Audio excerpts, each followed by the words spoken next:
General studies second paper की हमारी strategy क्या होनी चाहिए। एक अच्छी स्ट्रेटजी के साथ तैयार करते हैं तो आपके लिए 120 मार्क्स कठिन नहीं है। आप 900 मार्क्स का टारगेट लेकर चलो, 2-4 नंबर आगे पीछे। 3 क्वेश्चंस आपके सोशल जस्टिस से आते हैं, 4 क्वेश्चन आपके। हेलो बच्चों, कैसे हैं आप लोग। आज के इस सेशन में हम लोग GS second paper main examination के बारे में डिस्कस करने जा रहे हैं कि किस तरीके से हमें जीएस सेकंड पेपर की तैयारी करनी चाहिए जिससे हम मैक्सिमम मार्क्स गेन कर सकें। मैं डॉक्टर आदर्श कुमार आपको जीएस सेकंड पेपर के बारे में एक इफ़ेक्टिव स्ट्रेटजी बताने जा रहा हूं जिससे आप जनरल स्टडीज़ सेकंड पेपर में अच्छे मार्क्स गेन कर सकते हैं, या यूं कहें कि आप ज़्यादा से ज़्यादा मैक्सिमम मार्क्स आप गेन कर सकते हैं। तो क्या करना होगा, हमें किस तरीके से हमें स्ट्रेटजी अपनानी होगी, इसको जानने से पहले हम समझें कि क्या हमारा एग्ज़ामिनेशन का पूरा तरीका होता है, किस तरीके से हमें मार्क्स बटे हुए होते हैं। तो आप जानते हैं 1000 मार्क्स का जीएस का पेपर होता है। ओवरऑल 2025 मार्क्स का पेपर है आपका, और इस 2025 मार्क्स का जो ये टोटल मार्क्स हैं, और इस टोटल मार्क्स में आपके जो टोटल अंक होते हैं, सबसे पहले आपका जीएस है। जीएस आपका 1000 मार्क्स का होता है। जो आपका ऑप्शनल है वो ऑप्शनल आपका 500 मार्क्स का होता है। जो आपका एस्से है ये आपका 250 मार्क्स का होता है, और आपका जो इंटरव्यू है वो आपका 275 मार्क्स का होता है। अब इस मार्क्स में जो जीएस का 1000 का मार्क्स है, ये 4 पेपर में आपके साथ बटा होता है। जीएस का पेपर फर्स्ट है, सेकंड है, थर्ड है और फोर्थ है। अब ओवरऑल सिलेक्शन के लिए आपको, अगर आप टॉपर की लिस्ट में आना चाहते हैं, अंडर 10 आना चाहते हैं, अंडर 20 आना चाहते हैं, तो आपको ये टारगेट करके चलना होगा कि 900 मार्क्स हमें मेन एग्जामिनेशन में येन केन प्रकार हमें टारगेट करना है, हमें पहुंचना है।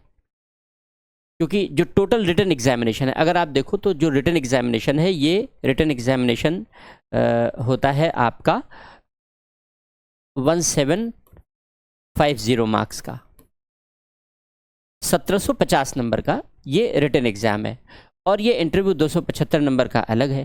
तो अगर आप चाहते हो कि आप टॉप 10 में हो, टॉप 20 में हो, तो आपको 900 का अपना टारगेट रिटन एग्ज़ाम का, आजकल का जो ट्रेंड है उस ट्रेंड के अकॉर्डिंग आप 900 मार्क्स का टारगेट लेकर चलो, 2-4 नंबर आगे पीछे वो एक अलग बात है, लेकिन आपको एक मैक्सिमम टारगेट अपना रखना होता है। तो आउट ऑफ 1750 आपको 900 का टारगेट यहाँ रखना है।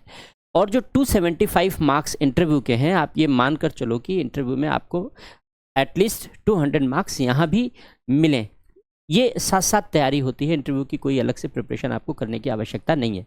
और इस तरीके से अगर हमें इस 1750 में से अगर हमें 900 का टारगेट पूरा करना है, या मान लो 850 का टारगेट हमें पूरा करना है, हम तो 900 का टारगेट आपको देंगे क्योंकि हम चाहेंगे कि आप टॉपर्स की लिस्ट में शामिल हों। तो अगर 900 का टारगेट हमें पूरा करना है, तो जीएस के इन सारे पेपर में कितने मार्क्स हम मैक्सिमम गेन कर सकते हैं, ऑप्शनल एस्से, इनमें हम कितने मैक्सिमम नंबर खींच सकते हैं, ये हमारी स्ट्रेटजी होनी चाहिए। इसी स्ट्रेटजी के तहत हम आपको आज जनरल स्टडीज़ सेकंड पेपर के विषय में ये बताने जा रहे हैं कि जनरल स्टडीज़ सेकंड पेपर की हमारी स्ट्रेटजी क्या होनी चाहिए जिससे हम मैक्सिमम मार्क्स यहाँ पर गेन कर सकें।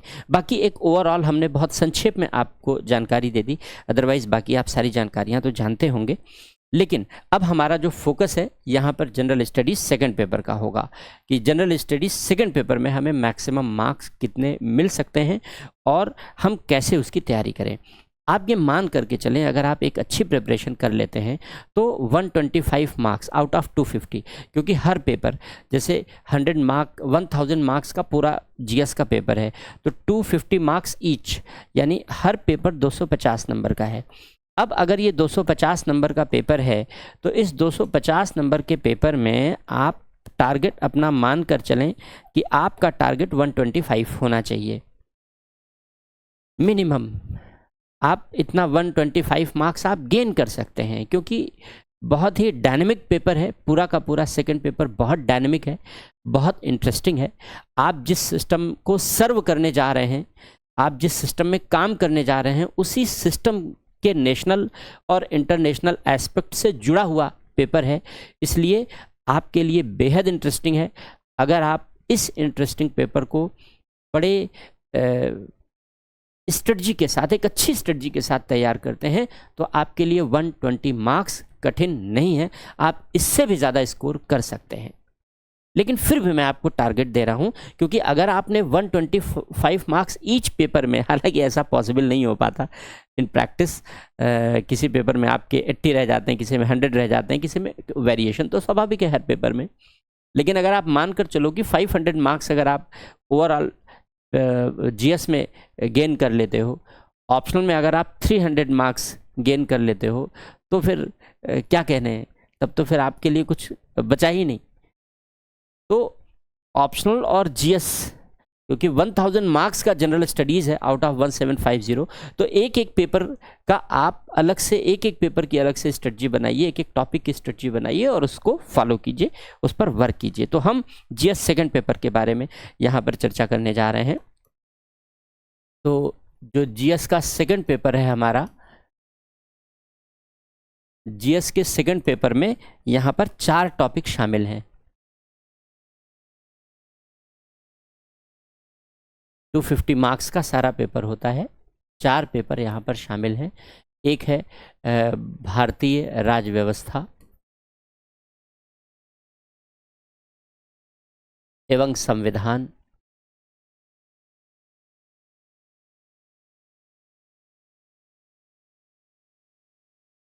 Indian polity and constitution.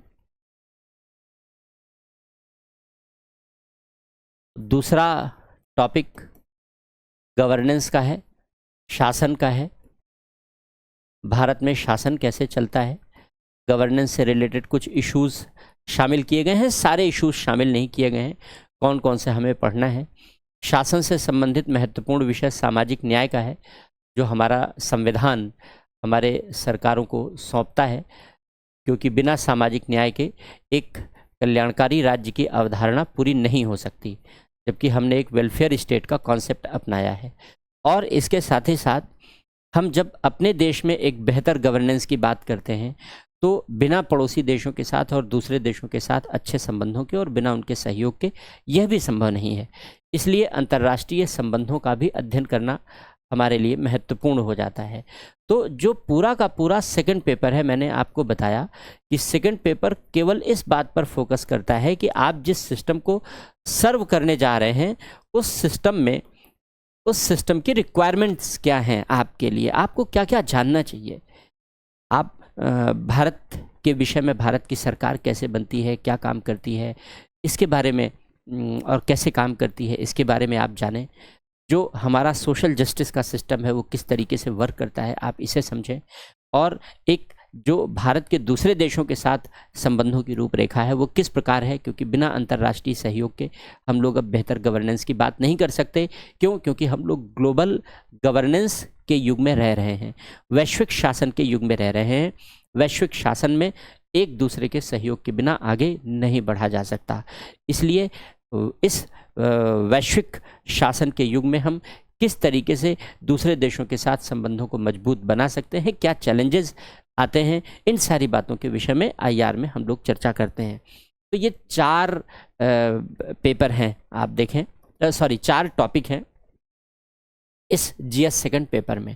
अब इस में जो इन टॉपिक का वेटेज है, वेटेज किस तरीके से आप देख सकते हो, जो इंडियन पॉलिटी के क्वेश्चंस हैं, ये लगभग 9 to 10 क्वेश्चंस आते हैं। आप ये मानकर चलो लगभग 9 क्वेश्चन, यानी 50% पार्ट। टोटल 20 क्वेश्चंस आते हैं। जो टोटल क्वेश्चंस हैं वो 20 होते हैं। जो मार्क्स है वो 250 होता है, 250 नंबर का हर पेपर होता है। 20 क्वेश्चन आते हैं, 20 क्वेश्चंस आते हैं। इन 20 क्वेश्चंस में से जो कुछ क्वेश्चन हैं वो 10 नंबर के होते हैं, 10 क्वेश्चन 10 नंबर के होते हैं, और 10 क्वेश्चन 15 मार्क्स के होते हैं। और इस तरीके से आपके लिए ये कैटेगराइजेशन किया जाता है। अब 9 to 10 क्वेश्चंस इंडियन पॉलिटी के होते हैं, 3 to 4 क्वेश्चंस गवर्नेंस के पूछे जाते हैं। इसमें 3 to 4 क्वेश्चंस गवर्नेंस के होते हैं।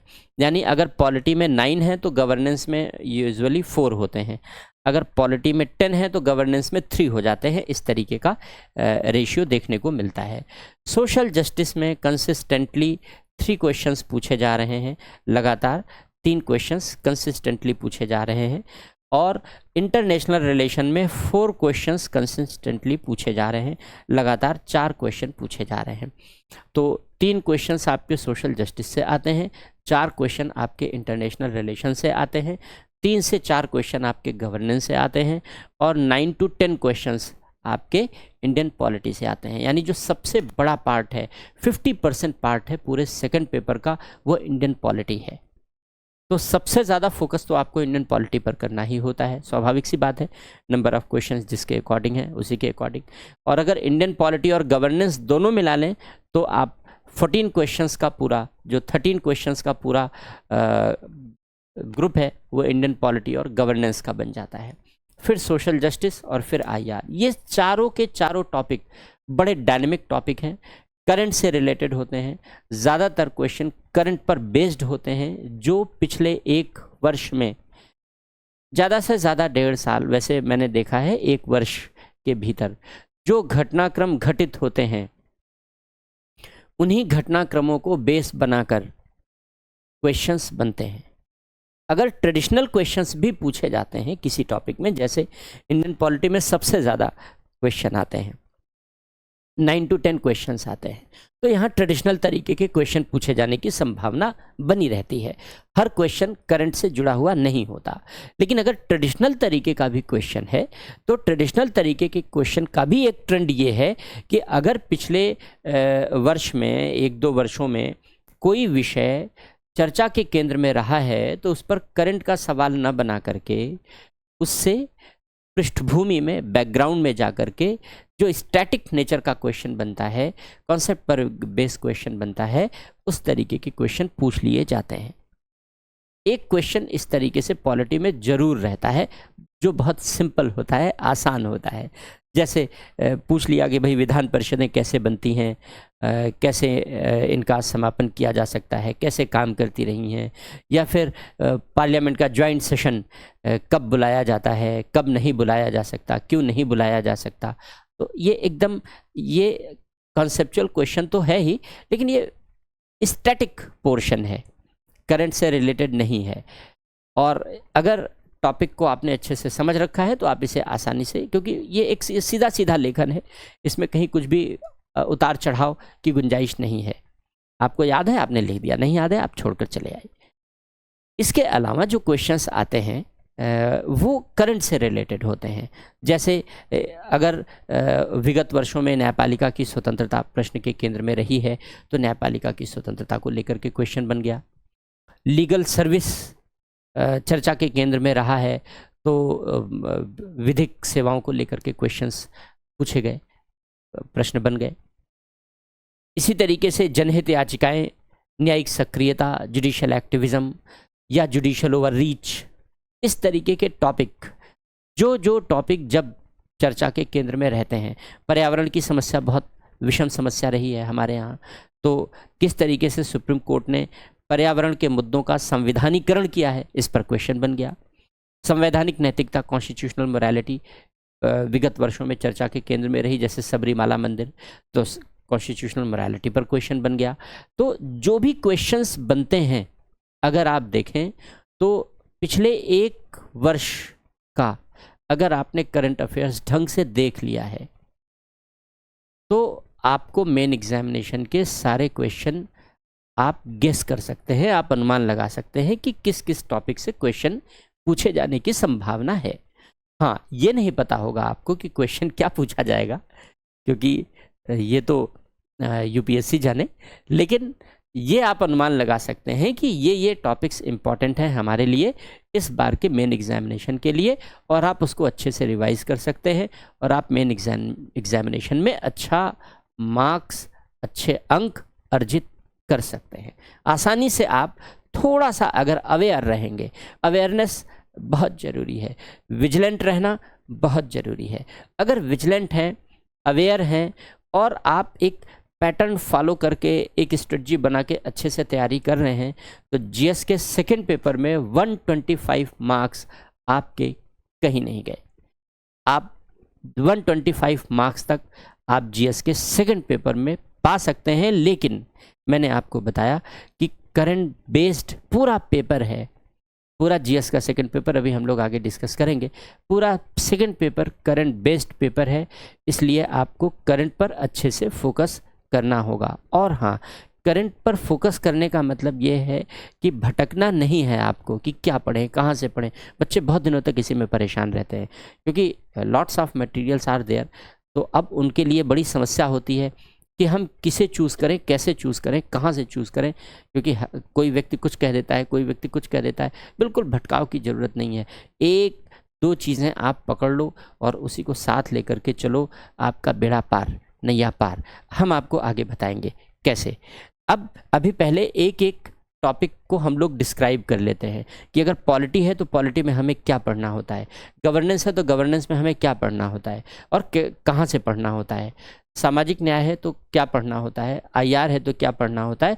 और इसके साथ साथ हम ये भी चर्चा कर लेंगे कि कहाँ से पढ़ना होता है, कैसे तैयारी करनी होती है। तो सबसे पहले हम लोग इंडियन पॉलिटी की चर्चा करते हैं।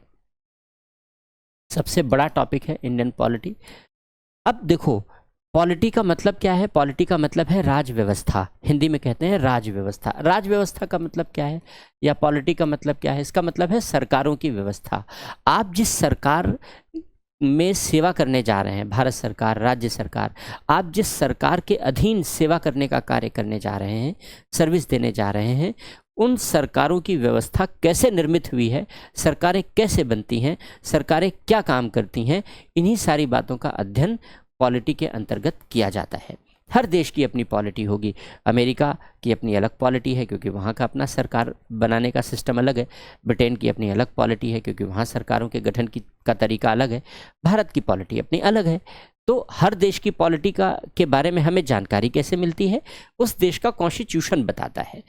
कॉन्स्टिट्यूशन उस देश की सर्वोच्च विधि होती है। Supreme law of the land is known as constitution. तो किसी भी देश का जो सर्वोच्च कानून है वही उस देश का संविधान होता है। तो संविधान के माध्यम से ही सरकारों की रचना की जाती है, सरकारों के कार्यों का उल्लेख किया जाता है, सरकारों के उद्देश्य के बारे में बताया जाता है, ऑब्जेक्टिव के बारे में बताया जाता है, जिससे कि सरकारें उन्हीं निश्चित उद्देश्यों को ध्यान में रखकर अपनी भूमिका का निर्धारण कर सकें, अपनी जिम्मेदारी निभा सकें और सरकारों की संरचना एक निश्चित कानून के तहत बेहतर तरीके से निर्मित की जा सके और जिससे कि उनका भविष्य में किसी भी तरीके का उल्लंघन भी ना हो सके। क्योंकि अगर उल्लंघन होगा तो मनमाने तरीके से कार्य करने की संभावनाएं जन्म लेंगी और मनमाने तरीके से कार्य करने की इजाज़त नहीं दी जा सकती, क्योंकि यह निरंकुशता नागरिक अधिकारों का हनन भी करेगी और राज्य की भूमिका और राज्य की गुणवत्ता में गिरावट भी उत्पन्न करेगी। इसलिए रूल ऑफ लॉ, विधि के शासन, जिसे कहते हैं कानून का राज होना चाहिए ना। तो कानून के राज को कॉन्सेप्चुलाइज किया गया है। हम कहते हैं भाई कानून का राज हो, हर आदमी कानून के अंतर्गत काम करे, कोई मनमाने तरीके से काम ना करे। तो इसको कॉन्सेप्चुलाइज किया गया, इसको कहा गया रूल ऑफ लॉ, विधि का शासन। अब कैसे विधि का शासन निर्मित होता है, क्या इसके एलिमेंट होते हैं, कैसे ये वर्क करता है, ये सब कुछ हम लोग पॉलिटी के अंतर्गत गहराई से पढ़ते हैं। क्यों? क्योंकि सरकारों का गठन हमेशा इसी व्यवस्था के अंतर्गत होना चाहिए, यानी कानून का राज होना चाहिए, मनमानापन नहीं होना चाहिए, आर्बिट्रेरीनेस नहीं होनी चाहिए। तो अब देखो पॉलिटी में क्या क्या पढ़ना होता है हमें। पहले तो हम लोग तमाम छोटे छोटे कॉन्सेप्ट के बारे में हमें पढ़ना होता है, क्योंकि उन कॉन्सेप्ट से क्वेश्चन आते हैं। स्टेट क्या है, राज्य क्या है। जैसे भारत एक राज्य है, भारत एक देश भी है, भारत एक राष्ट्र भी है। तो राज्य क्या है, राष्ट्र क्या है, देश क्या है, इन सारे कॉन्सेप्ट के बारे में जानना होता है, क्योंकि क्वेश्चन पूछे जाते हैं यहाँ से। फिर सरकार क्या होती है, सरकार कैसे बनती है, नौकरशाही क्या होती है, नौकरशाही क्या करती है, शासन क्या होता है, प्रशासन क्या होता है, शासन और प्रशासन के बीच का डिफरेंस क्या होता है, कॉन्स्टिट्यूशन क्या होता है, संविधान क्या होता है, संविधानवाद क्या होता है, सरकार है तो सीमित सरकार क्या होती है। ये सब छोटी छोटी सी अवधारणाएं हैं। हमें इन अवधारणाओं के बारे में एक बेसिक सी समझ विकसित करनी होती है, जहाँ से हम एक प्लेटफॉर्म निर्मित कर सकते हैं और यहीं से हम पॉलिटी के लिए टेक ऑफ कर सकते हैं। तो एक छोटा सा डिस्कशन हम लोगों को ये करना चाहिए। हम लोग करते हैं क्लास में, जब हम क्लास पढ़ाते हैं तो पॉलिटी के लिए आप टेक ऑफ कर सकें, इसलिए हम छोटा सा डिस्कशन इसके लिए ये करते हैं, जिससे आप कॉन्सेप्ट्स को, जो बेसिक कॉन्सेप्ट्स हैं, शुरुआती कॉन्सेप्ट हैं, वो समझ सकें। बाकी तो पूरे डिस्कशन के दौरान आगे हम लोग सारे कॉन्सेप्ट समझते रहते हैं। तो जो छोटे छोटे कॉन्सेप्ट हैं उन कॉन्सेप्ट को समझते हैं। इसके बाद सरकारों के बारे में, राज्य व्यवस्था सरकारों के बारे में अध्ययन बताती है, तो हमें सरकारों के बारे में अध्ययन करना होता है। तो संकल्पनाएं पढ़ना होता है हमें, उन संकल्पनाओं के बाद हमें सरकार के विषय में अध्ययन करना होता है। अब सरकार में भी बहुत सारी सरकार है। एक तो भारत सरकार है, यानी संघ सरकार कहते हैं इसे, यूनियन गवर्नमेंट कहते हैं हम इसे। दूसरी राज्य की सरकार है, तो राज्य की सरकार के बारे में भी हमें पढ़ना होता है, यूपी, एमपी, बिहार। और तीसरी स्थानीय सरकार है, लोकल गवर्नमेंट है, तो इसके बारे में भी हमें पढ़ना चाहिए। अब जब हम लोग भारत सरकार और संघ सरकार के बारे में पढ़ते हैं तो सरकार के 3 अंग होते हैं, तीनों अंगों के बारे में हमें पढ़ना होगा। जैसे संघ की कार्यपालिका, तो संघ की कार्यपालिका कैसे निर्मित होती है, संघ की विधायिका, क्योंकि सरकार के 3 अंग होते हैं, और संघ की जो विधायिका है उस विधायिका को हम लोग संसद कहते हैं, पार्लियामेंट कहते हैं। और फिर संघ का न्यायालय, यानी उस संघ का जो न्यायालय है वो हमारा उच्चतम न्यायालय है, सुप्रीम कोर्ट है। तो इन तीनों के बारे में हमें अध्ययन करना होता है। जब हम लोग कार्यपालिका के विषय में अध्ययन करते हैं, संघ की कार्यपालिका पढ़ते हैं, तो यहाँ पर हमें राष्ट्रपति के बारे में, प्रधानमंत्री के बारे में, उपराष्ट्रपति के बारे में, मंत्रिपरिषद के बारे में, मंत्रिमंडल के बारे में तमाम बातें हैं, महान्यायवादी के बारे में, इन तमाम चीज़ों के बारे में हमें चर्चा करनी होती है। महान्यायवादी इत्यादि इत्यादि तमाम बातें हैं।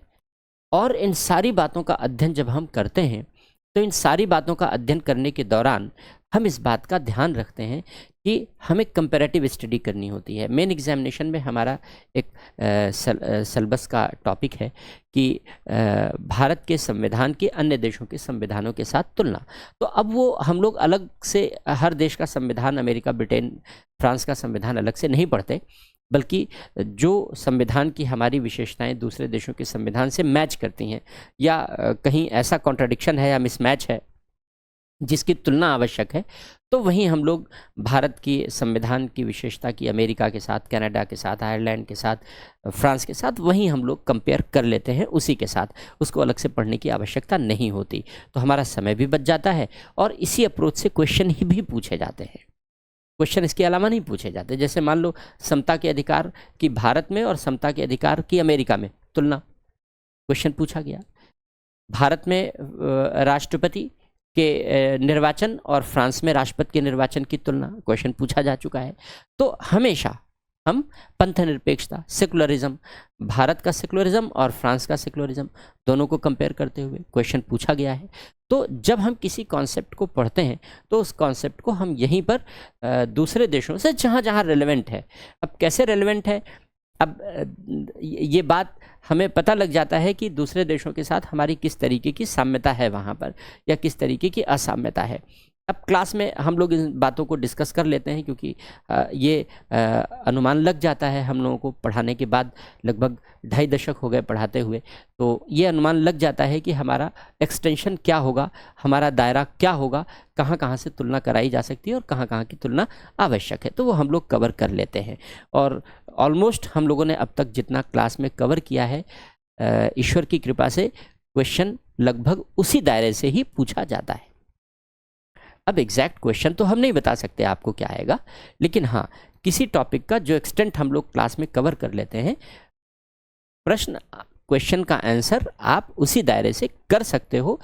इतनी सहूलियत आपको क्लास में मिल जाती है, इतनी तैयारी आपकी क्लास में हो जाती है। बाकी आपकी प्रैक्टिस है, आपका रिवीजन है, आपकी लर्निंग है, आप कितना आउटपुट उससे निकाल पाते हो। तो राष्ट्रपति प्रधान, बाकी अगर आप नहीं भी पढ़ते हैं, आप क्लास नहीं भी करते हैं, तो हम आपको अंत में बताएंगे कि आप इसकी तैयारी कहाँ से और कैसे कर सकते हैं। लेकिन फिलहाल अगर आप क्लास करते हैं तो क्लास में हम लोग ये सारी चीज़ें ऑलरेडी कवर कर देते हैं। अब तक मेरा अनुभव ये रहा है कि प्रश्न जितना क्लास में डिस्कस किया गया है सामान्यतः उस दायरे से बाहर पूछे नहीं जा रहे हैं। और अगर कोई चेंजेस आते हैं हमारे पॉलिटिकल सिस्टम में, हमारी पॉलिटी में, हमारे गवर्नेंस सिस्टम में, तो हम लोग उसको लेक्चर में उसी के अनुसार अडॉप्ट कर लेते हैं, जिससे कि अगर नए क्वेश्चन बने तो वो भी हमारे जो डिस्कशन है, क्लास के डिस्कशन है, उसी दायरे में रहें, जिससे अगर आप ट्रस्ट करके तैयारी कर रहे हैं तो आपको असुविधा ना हो। तो एक विज़न आपको मिल जाता है, एक तैयारी करने का दृष्टिकोण आपको मिल जाता है। बाकी फिर आपका श्रम है, आपका परिश्रम है और आपकी लगन है। तो इन सारी बातों के बारे में और बहुत सारे टॉपिक मैं यहाँ छोटे छोटे नहीं लिख रहा हूँ, जैसे प्रधानमंत्री कार्यालय है, मंत्रिमंडल सचिवालय है, मंत्रिमंडल समितियाँ हैं, केंद्रीय सचिवालय है, ये तमाम छोटे छोटे ऐसे टॉपिक हैं जिसकी चर्चा हम लोग यहाँ पर करेंगे।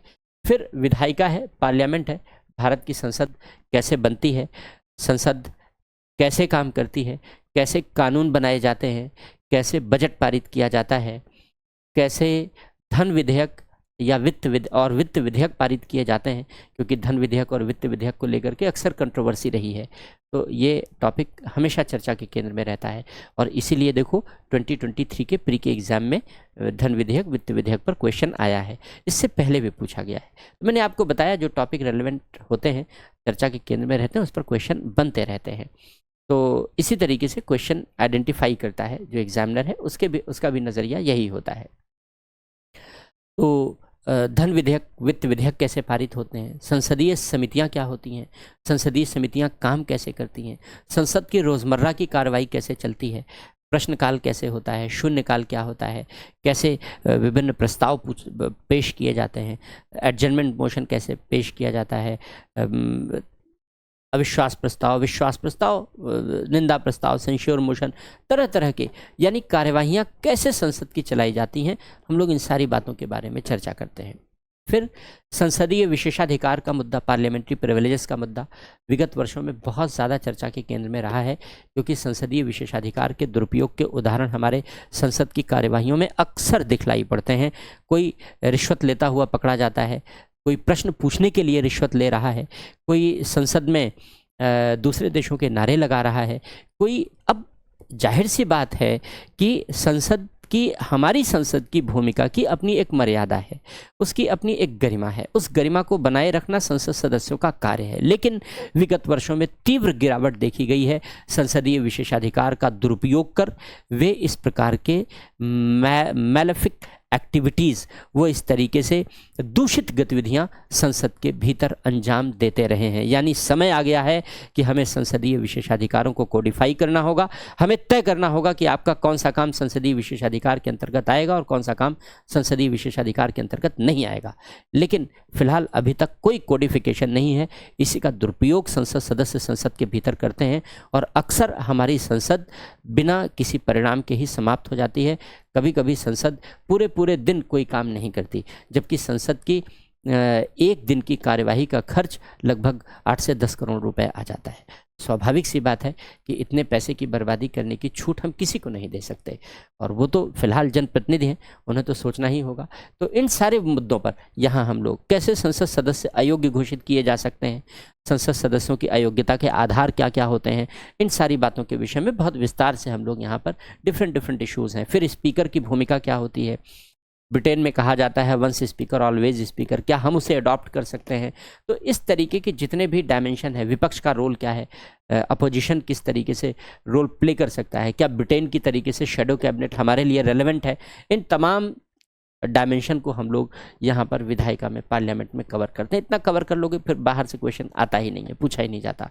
फिर उच्चतम न्यायालय, सुप्रीम कोर्ट, जाहिर सी बात है कि हमारे देश की जो जुडिशरी है वो संविधान की संरक्षक मानी जाती है, मूलाधिकारों की संरक्षक मानी जाती है। कैसे उच्चतम न्यायालय का गठन होता है, उसके ज्यूरिसडिक्शंस क्या है, ओरिजिनल ज्यूरिसडिक्शन क्या है, अपीलीट ज्यूरिसडिक्शन क्या है, एडवाइजरी ज्यूरिसडिक्शन क्या है, रिट ज्यूरिसडिक्शन क्या है, सुप्रीम कोर्ट तरह तरह से अपने अधिकारिता का प्रयोग कैसे करता है, सुप्रीम कोर्ट ने जनहित याचिका की अवधारणा दी है, न्यायिक सक्रियता, जुडिशियल एक्टिविज्म का कॉन्सेप्ट दिया है, लेकिन ये धीरे धीरे जुडिशियल ओवररीच की तरफ बढ़ रहा है, न्यायिक अति सक्रियता की तरफ बढ़ रहा है। इसलिए जुडिशियल रिस्ट्रेंट्स की बात की जा रही है, न्यायिक निर्बंधन की बात की जा रही है, न्यायिक संयम की बात की जा रही है। तो ये जितने भी डायमेंशन हैं, इन सारे डायमेंशन को हमें यहाँ पर कवर करना होता है जुडिशरी में। इसके अलावा जो न्यायपालिका में न्यायाधीशों की नियुक्ति विवादों में रही है, नेशनल जुडिशियल अपॉइंटमेंट कमीशन बनाया गया, लेकिन न्यायपालिका ने उसे रद्द कर दिया। न्यायालय की अवमानना, कंटेम्प्ट ऑफ कोर्ट जैसा विषय विगत वर्षों में चर्चा और विवादों के केंद्र में रहा है। तो क्या है इशू, क्या है कंट्रोवर्सी, और क्या इसका समाधान होना चाहिए? क्या कंटेम्प्ट ख़त्म कर देना चाहिए जैसा कि ब्रिटेन में कर दिया गया, या हमारे यहाँ बने रहना चाहिए? तो इस तरीके के इश्यूज़ हैं जो हम लोग जुडिशरी में कवर करते हैं।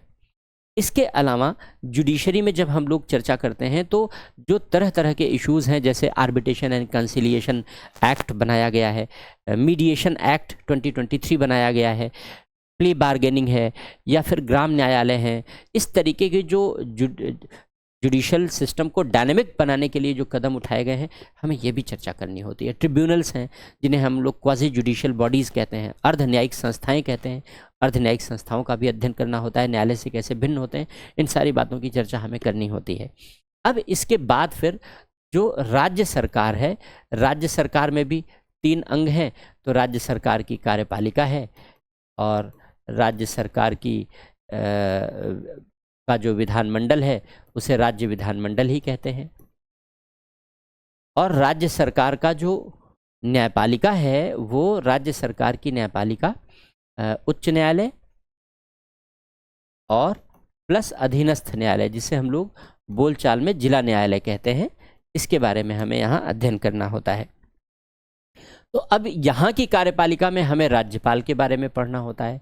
अब राज्यपाल पढ़ते हैं तो एक शब्द उपराज्यपाल भी आता है, गवर्नर के साथ लेफ्टिनेंट गवर्नर भी आता है जो यूनियन टेरिटरीज में काम करता है। तो गवर्नर क्या होता है, लेफ्टिनेंट गवर्नर क्या होता है, दोनों एक दूसरे से भिन्न कैसे हैं, दोनों की पावर क्या होती हैं भिन्न भिन्न। अगर गवर्नर है तो फिर गवर्नर नियुक्त कैसे होता है, गवर्नर को किस तरीके से, गवर्नर से रिलेटेड तमाम इश्यूज़ हैं हमारे यहाँ। राज्यपाल की भूमिका बहुत विवादित रही है, तो राज्यपाल की भूमिका के संबंध में विवाद क्या है, मुख्यमंत्री, मंत्रिपरिषद, महाधिवक्ता, इस तरीके के। इसके अलावा राज्य का सचिवालय, राज्य का निदेशालय, मुख्य सचिव, इन सब से रिलेटेड क्वेश्चंस हमें यहाँ पर कवर करने होते हैं। जैसे राज्य के मुख्य सचिव को लेकर के, हालांकि तो प्री में क्वेश्चन पूछा गया था जिसका आंसर यूपीएससी ने खुद गलत दिया है। तो हालांकि यूपीएससी साल भर बाद आंसर देता है जिससे आप क्लेम भी मत कर सको, और क्लेम करोगे तो कोई फ़ायदा भी नहीं होगा। तो मेन एग्जामिनेशन में राज्यपाल और मुख्यमंत्री को लेकर के, राज्यपाल मुख्यमंत्री के बीच संबंध, राज्यपाल मुख्यमंत्री के बीच विवाद, राज्यपाल की विवादित भूमिका, इस तरीके के क्वेश्चन बनने की संभावनाएं रहती हैं। राज्य विधानमंडल में मेन एग्जामिनेशन से रिलेटेड बहुत ज़्यादा क्वेश्चन बनने की संभावना नहीं रहती, लेकिन हाँ, जिस तरीके से हम लोग पार्लियामेंट पढ़ते हैं उसी के समानांतर हम लोग यहाँ भी डिस्कशन कर सकते हैं। जैसे 2023 के मेन एग्जामिनेशन में राज्यों के स्पीकर की भूमिका के बारे में पूछा गया। तो जैसे संघ में स्पीकर की भूमिका है, वैसे राज्यों में भी स्पीकर की भूमिका है, उसमें कोई अंतर नहीं है। तो अगर हमने एक स्पीकर की भूमिका को समझ लिया तो इसको हम आसानी से लिख सकते हैं। यहाँ राज्य विधान परिषदों के विषय में अलग से एडिशनल क्वेश्चन पूछे जाते हैं, तो वो हम लोग यहाँ पर चर्चा कर लेते हैं। बाकी उच्च न्यायालय है और अधीनस्थ न्यायालय है, हाई कोर्ट है, हर राज्य में होता है हाई कोर्ट, जरूरी नहीं कि हर राज्य में हो। पार्लियामेंट एक से अधिक राज्यों के लिए एक हाई कोर्ट बना सकती है। इस तरीके से हाई कोर्ट का गठन कैसे होता है, कितने न्यायाधीश होते हैं, न्यायाधीशों की नियुक्ति यहाँ भी विवादित है, क्या इसका ज्यूरिसडिक्शन है, डिस्ट्रिक्ट कोर्ट कैसे गठित होती है, जिला न्यायाधीश की नियुक्ति कैसे होती है, इन सारी बातों के विषय में एक बेसिक सी जानकारी हमें यहाँ पर होनी चाहिए। वो सारी चर्चा हम लोग यहाँ पर करते हैं, और जहाँ दूसरे देशों के साथ तुलना आवश्यक होती है हम लोग दूसरे देशों के साथ तुलना भी करते हैं। इसके बाद जब हम लोग स्थानीय सरकार पढ़ते हैं, लोकल गवर्नमेंट पढ़ते हैं, तो लोकल गवर्नमेंट में 2 तरीके की व्यवस्था हमें पढ़नी होती है। एक तो होती है ग्रामीण स्थानीय सरकार, और ग्रामीण स्थानीय सरकार को हम लोग पंचायतें कहते हैं। दूसरी होती है नगरीय स्थानीय सरकार, और नगरीय स्थानीय सरकार को हम लोग म्यूनिसपैलिटी यानी नगर पालिका कहते हैं। तो कैसे म्यूनिसपैलिटी और नगर पालिका को कॉन्स्टिट्यूशनल स्टेटस दिया गया, क्या इसका महत्व है कॉन्स्टिट्यूशनल स्टेटस देने का? हम लोग को पता है 73rd और 74th अमेंडमेंट के माध्यम से क्रमशः पंचायतों और नगर पालिकाओं को कॉन्स्टिट्यूशनल स्टेटस दिया गया। तो इसका इम्पोर्टेंस क्या है, इसका महत्व क्या है, इसकी विशेषताएं क्या हैं, चैलेंजेस क्या क्या हैं, पंचायतें और नगर पालिकाओं को काम करने में क्या क्या चैलेंजेस फेस करने होते हैं, इनके लिए वित्त की क्या व्यवस्था की गई है, शक्तियों के हस्तांतरण की क्या व्यवस्था की गई है, राज्य सरकार इन पर कंट्रोल करती हैं तो राज्य सरकार के कंट्रोल का औचित्य क्या है, राज्य सरकार के कंट्रोल की सीमा क्या है, इन तमाम मुद्दों के विषय में और इसका उपाय क्या है, इन तमाम मुद्दों के विषय में, इश्यूज़ के विषय में, क्योंकि मेन एग्जामिनेशन इशू बेस्ड होते हैं, तो इन सारे विषयों के विषय में हम लोग यहाँ पर चर्चा करते हैं। इसके अलावा हम लोग जब सरकारों की चर्चा यहाँ पर करते ही हैं तो सरकारों की चर्चा में हम लोग यूनियन टेरिटरीज़ के बारे में, संघ राज्य क्षेत्रों के बारे में चर्चा करते हैं। अब संघ राज्य क्षेत्र की चर्चा करते हैं तो ज़्यादातर दिल्ली के विषय में प्रश्न बनने की संभावना रहती है, क्योंकि दिल्ली के मुख्यमंत्री और उपराज्यपाल के बीच विवाद रहे हैं, प्रश्न पूछे जा चुके हैं। यदा कदा दिल्ली को स्वतंत्र राज्य बनाने के दर्जा, स्वतंत्र राज्य का दर्जा देने की मांग की जाती रही है, तो देना चाहिए नहीं देना चाहिए, ऐसे मुद्दों के विषय में हम लोग चर्चा करते हैं, क्योंकि एनालिटिकल होता है। इसके अलावा 5th शेड्यूल और 6th शेड्यूल, 5वीं और 6ठी अनुसूची के प्रशासन से संबंधित क्या विशेषताएं होती हैं, क्या इनसे संबंधित चैलेंजेस हैं, समस्याएं हैं, क्या उपाय होना चाहिए, इसके बारे में हमें चर्चा करनी होती है। 5वीं अनुसूची के क्षेत्रों में पंचायती राज को लागू करने के लिए पेशा कानून बनाया गया है, क्या होता है पेशा कानून, कैसे उसका क्या इम्पैक्ट पड़ा है, इन सारी बातों के विषय में हमें यहाँ भी चर्चा करनी होती है। इसके अलावा कुछ विशेष प्रावधान राज्यों के विषय में अलग से दिए गए हैं, अगर उन्हें पढ़ना आवश्यक है। पार्ट 21 में एक शायद ही कभी क्वेश्चन पूछे जाएं, लेकिन अगर कोई विषय चर्चा के केंद्र में है तो वहाँ से प्रश्न बनने की संभावना उत्पन्न हो जाती है। तो इस तरीके से ये सारी चीज़ें हमें सरकार के विषय में अध्ययन करनी होती हैं।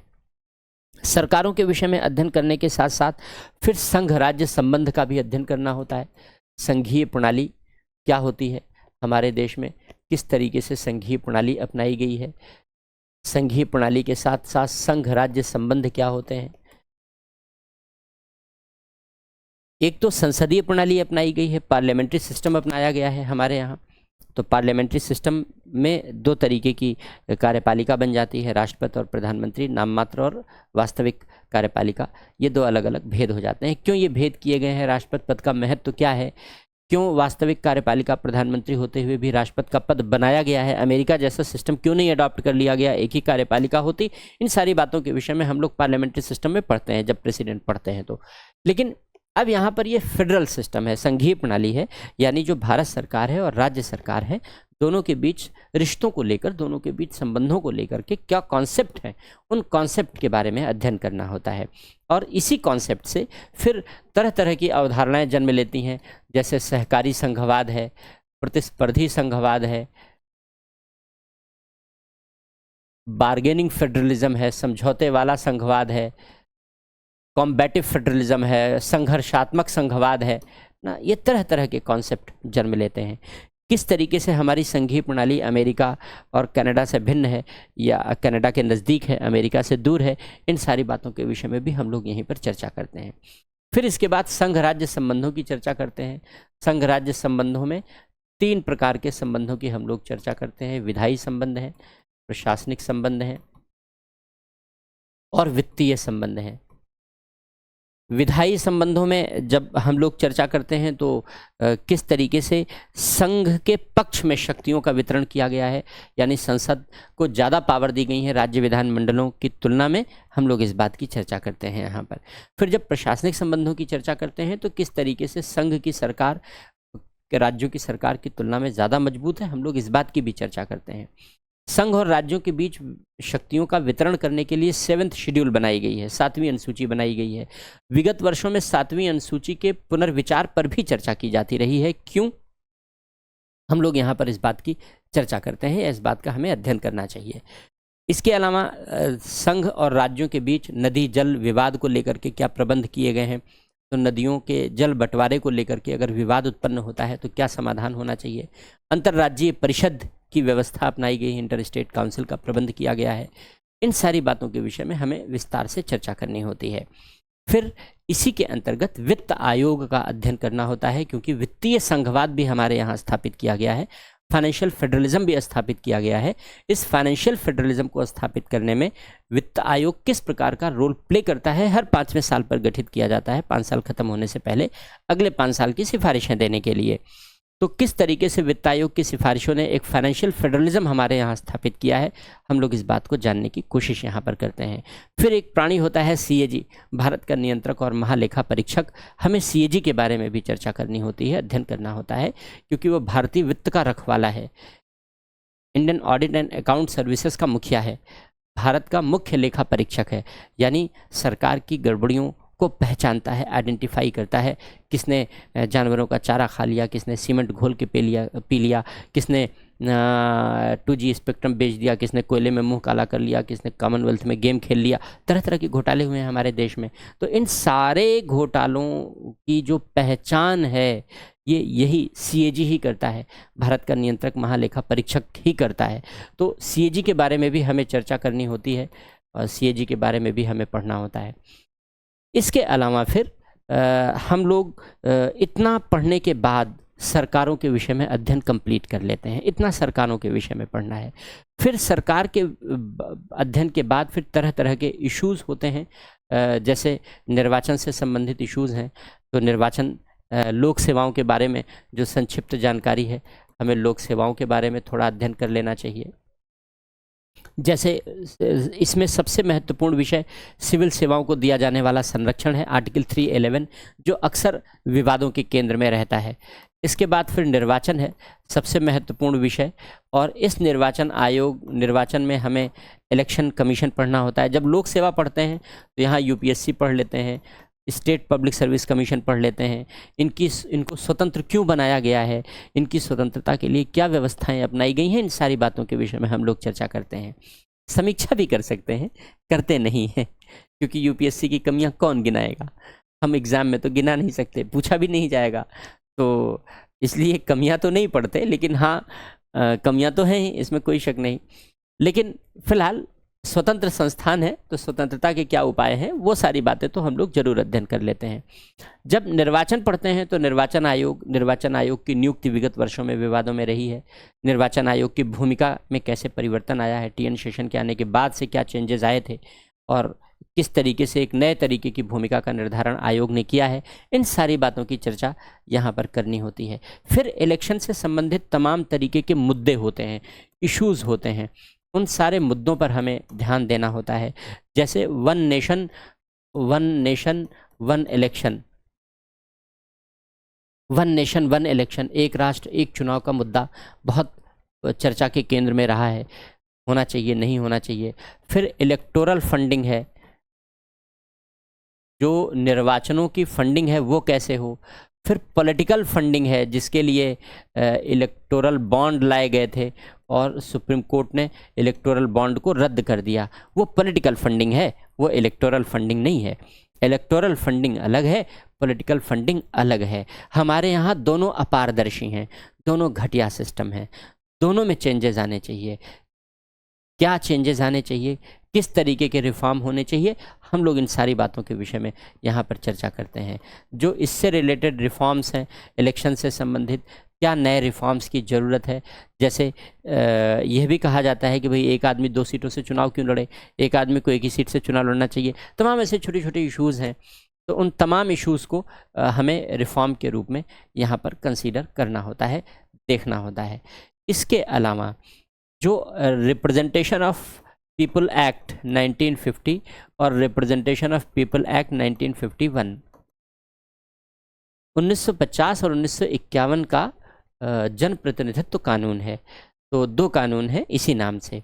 1950 वाले कानून में जैसे परिसीमन वगैरह मुद्दे महत्वपूर्ण होते हैं, परसीमन आयोग की सिफारिश पर परसीमन किया जाता है, क्यों किया जाता है, क्या इसकी महत्ता है, इसके बारे में। आरपीए 1951 का ही दायरा सबसे बड़ा है, क्योंकि संसद सदस्यों की योग्यता अयोग्यता, इनको हटाने के प्रावधान, न्यायालय में कैसे मुकदमे जाएंगे इसके बारे में प्रावधान, राजनीतिक दलों के पंजीकरण, निर्वाचन उप बाई इलेक्शन, इस तरीके के तमाम जो प्रावधान हैं, निर्वाचन संबंधी अपराध, इन सब के बारे में प्रावधान 1951 के अधिनियम में किए गए हैं। प्रावधान अच्छे हैं, लेकिन उनमें बहुत सारी कमियां हैं, क्योंकि इलेक्शन कमीशन के पास बहुत सारे राइट नहीं भी होते हैं। जैसे मॉडल कोड ऑफ कंडक्ट को इलेक्शन कमीशन डिक्लेयर तो करता है, लेकिन उसके पीछे कोई लीगल सैंक्शन नहीं है, कोई विधिक कोई विधिक सपोर्ट नहीं है, उसके पीछे कोई कानून नहीं है। नतीजा ये है कि निर्वाचन आयोग लागू तो कर देता है, घोषित तो कर देता है, लेकिन वह खुद नहीं जानता कि अगर कोई मॉडल कोड ऑफ कंडक्ट का वायलेशन करे तो उसके खिलाफ वो क्या कार्यवाही करे, और उस कार्यवाही की लीगल वैलिडिटी और एक्सटेंशन कितना होगा, वो खुद भी इस बारे में अनजान है। क्यों? क्योंकि कहीं कानून बना करके ऐसे व्यवस्थाओं को लागू ही नहीं किया गया है। तो एक मॉडल कोड ऑफ कंडक्ट को लीगल दर्जा भी देने की आवश्यकता है। तो इस तरीके के जो इश्यूज़ होते हैं वो सब हम लोग निर्वाचन के अंतर्गत कवर करते हैं। इसके बाद फिर विशेष वर्गों के विषय में प्रावधान होते हैं। उन विशेष वर्गों के विषय में प्रावधानों के अंतर्गत national commission for schedule caste, national commission for schedule tribe, national commission for backward classes, इस तरीके के जो आयोग बनाए गए हैं, राष्ट्रीय अनुसूचित जाति आयोग, राष्ट्रीय अनुसूचित जनजाति आयोग, राष्ट्रीय पिछड़ा वर्ग आयोग। पिछड़ा वर्ग आयोग तो संवैधानिक दर्जा अभी दिया गया 2018 में 102वें संविधान संशोधन के द्वारा। तो क्वेश्चन तुरंत पूछ लिया गया कि पहले वो कानूनी दर्जा था, स्टेट्यूटरी स्टेटस था, स्टेट्यूटरी स्टेटस से कॉन्स्टिट्यूशनल स्टेटस देने में क्या चेंज आया है, तुरंत क्वेश्चन बन गया national commission for backward classes पर। तो क्वेश्चंस बनते रहते हैं इन सारे टॉपिक पर, फिर हमें इन सारे टॉपिक को कवर करना होता है। इसके बाद फिर हम लोग मेन एग्जामिनेशन के नज़रिए से हमें फिर कुछ जो हमारा एब्स्ट्रैक्ट पार्ट है, उस एब्स्ट्रैक्ट पार्ट को हमें कवर करना होता है। हालांकि कॉन्स्टिट्यूशन पढ़ने के दौरान शुरुआत में ही हम लोग उद्देशिका पार्ट 1 पार्ट 2 पढ़ते हैं, लेकिन हम इसे थोड़ा सा लास्ट में रखते हैं, क्योंकि शुरुआत सरकारों के अध्ययन से करते हैं, क्योंकि सरकार के विषय में ही हमें अध्ययन करना है पॉलिटी के अंतर्गत। तो सरकार के विषय में अध्ययन करना हमारे लिए ज़्यादा कंफर्टेबल होता है, क्योंकि हम बहुत कुछ देखते हैं, बहुत कुछ जानते हैं और बहुत कुछ आसानी से अडैप्ट कर सकते हैं, हम ग्रहण कर सकते हैं, ग्रैस्प कर सकते हैं, हम उसे लर्न कर सकते हैं, समझ सकते हैं। जो एब्स्ट्रैक्ट पोर्शन है उसको लर्न करने में थोड़ा सा आपको पेन लेना पड़ता है। तो जब एक रिदम बन जाता है तो पेन नहीं लेना पड़ता, तो इसलिए हमने इसको बाद में रखा। प्रियम्बल है, प्रियम्बल के ऑब्जेक्टिव क्या हैं, इसमें इसका उद्देश्य क्या है, फिर इस प्रियम्बल के ऑब्जेक्टिव में जो अलग अलग कॉन्सेप्ट हैं, इसके प्रियम्बल के इसमें जो राज्य व्यवस्था का नेचर बताया गया है, उसमें समाजवादी सिस्टम क्या है, लोकतंत्र कैसा है, पंथ निरपेक्ष कैसा है, फिर इसकी हम लोग एनालिसिस करते हैं कि जो सोशलिस्ट पैटर्न हमने अपनाया था अब तो हम इससे दूर जा रहे हैं 1991 के बाद से, क्योंकि हमारी इकॉनमी प्राइवेटाइजेशन पर बेस्ड है, निजीकरण पर बेस्ड है। तो कैसे दूर जा रहे हैं हम लोग, इस बात को समझते हैं। सेकुलरिज्म जब पढ़ते हैं तो वेस्टर्न सेकुलरिज्म, इंडियन सेकुलरिज्म, पंथ निरपेक्षता में भारतीय और पाश्चात्य मॉडल क्या होता है, कैसे दोनों की तुलना, हम लोग इन सारी बातों की चर्चा करते हैं। फिर इसके बाद जब हम लोग डेमोक्रेसी पढ़ते हैं तो हमने भारत वर्ल्ड की लार्जेस्ट डेमोक्रेसी है, लेकिन डेमोक्रेसी को सक्सेसफुली ऑपरेट करने के लिए हमें लोगों को अवेयर बनाना होता है, जागरूकता विकसित करनी होती है। जब तक लोग शिक्षित नहीं होंगे, जब तक लोग चरित्रवान नहीं होंगे, जब तक लोग बुद्धिमान नहीं होंगे, तब तक जागरूकता का कोई मतलब नहीं है। अंधा बाटे रेवड़ी पुनपुनी अपने को दे वाली कहावत चरितार्थ होगी। इसलिए हम योग्य लोगों को चुन सकें, अपने भविष्य को बेहतर बनाने वाले लोगों को चुन सकें, इसके लिए हमें केवल जागरूक ही नहीं होना पड़ेगा, हमें चरित्रवान और बुद्धिमान भी बनना पड़ेगा, तभी हमारी डेमोक्रेसी सफल हो सकती है। हालांकि इस पर क्वेश्चन पूछा जा चुका है, पहले प्री में पूछा गया था। तो मेन एग्जामिनेशन में भी डेमोक्रेसी की एनालिसिस करने के लिए पूछा गया है, तो हम लोग इसी पैटर्न पर इसकी एनालिसिस करते हैं। तो इन सारी बातों के विषय में हम लोग विस्तार से यहाँ पर चर्चा करते हैं। फिर न्याय, स्वतंत्रता, समता के विभिन्न डायमेंशन क्या हैं, कैसे ये आदर्श हमारे सरकारों में इम्प्लीमेंट किए गए हैं, क्या चैलेंजेस आए हैं, इन सारी बातों के विषय में हम लोग चर्चा करते हैं। इसके बाद फिर नए राज्यों के निर्माण के विषय में हम लोग चर्चा करते हैं, क्योंकि नए राज्यों का निर्माण या नए राज्य या छोटे राज्यों का निर्माण, छोटे राज्य बनाम बड़े राज्य, इस तरीके के इश्यूज चर्चा के केंद्र में रहते हैं, क्योंकि देश के अलग अलग भागों में कहीं ना कहीं नए राज्यों के निर्माण को लेकर के चर्चा होती रहती है। जैसे राजस्थान में भील लोग अब अपने लिए एक अलग भील स्टेट की मांग कर रहे हैं कि भीलों को, गुजरात के भील और राजस्थान के भील मिल करके एक अलग भील स्टेट बना लें। अब बड़ा चैलेंज है। इस तरीके से अगर छोटे छोटे समुदाय इकट्ठे होकर के अलग अलग राज्य बनाने की मांग करेंगे तो बड़ा चैलेंज हो जाएगा। 1 दर्जन से ज़्यादा स्टेट बनाने की डिमांड आज भी हमारे देश में चर्चा के केंद्र में यदा कदा रहती है। लेकिन इस तरीके से राज्य बनाने की प्रवृत्ति डिसइंटीग्रेशन को बढ़ावा देगी। ये देश की एकता और अखंडता के लिए अच्छा नहीं होगा। लेकिन फिलहाल क्यों डिमांड होती है, क्या सपोर्ट करना चाहिए या नहीं करना चाहिए, क्यों सपोर्ट करना चाहिए, क्यों नहीं करना चाहिए, पक्ष विपक्ष में तमाम सारी बातें हम लोग यहाँ पर चर्चा करते हैं। फिर इसके बाद मूल अधिकार आ जाता है, फंडामेंटल राइट्स की चर्चा हम लोगों को करनी होती है। फंडामेंटल राइट से लेकर के तमाम तरीके के इश्यूज़ होते हैं, जिसमें न्यायिक पुनर्विलोकन की अवधारणा है कि कोई भी कानून ऐसा नहीं बनना चाहिए जो मूलाधिकारों को छीने, खत्म करे या समाप्त करे, वरना न्यायालय कानूनों की जांच करेगा। इसे न्यायिक पुनर्विलोकन कहते हैं। तो अब न्यायिक पुनर्विलोकन को किस तरीके से आगे विस्तार दिया गया है या सीमित किया गया है, क्या चैलेंजेस आए हैं, क्या चेंजेस आए हैं, इनके बारे में। फिर समता का अधिकार क्या है, स्वतंत्रता का अधिकार क्या है, समता के अधिकार के अपवाद क्या हैं, इसका विस्तार क्या है, स्वतंत्रता के अधिकार का विस्तार क्या है, वाक और अभिव्यक्ति की स्वतंत्रता को किस तरीके से विस्तारित किया गया है, प्रेस की स्वतंत्रता कैसे निकलती है। और अगर कोई हाल फिलहाल में चर्चा का कोई विषय आ जाए, जैसे पहले राजद्रोह था, अब तो ख़त्म हो गया नए कानून में, तो हम नहीं पढ़ते, या फिर सोशल मीडिया को लेकर के, सोशल मीडिया को रेगुलेट करना ज़रूरी है, क्योंकि हेट स्पीच, बहुत घृणा संदेश बहुत ज़्यादा फैलते हैं सोशल मीडिया पर, तो किस तरीके से उन्हें रेगुलेट किया जाए, किस तरीके से कंट्रोल किया जाए। फिर जीवन जीने का अधिकार है, आर्टिकल 21, जिसके अंतर्गत न्यायालय ने बहुत सारे अधिकारों को जन्म दिया है।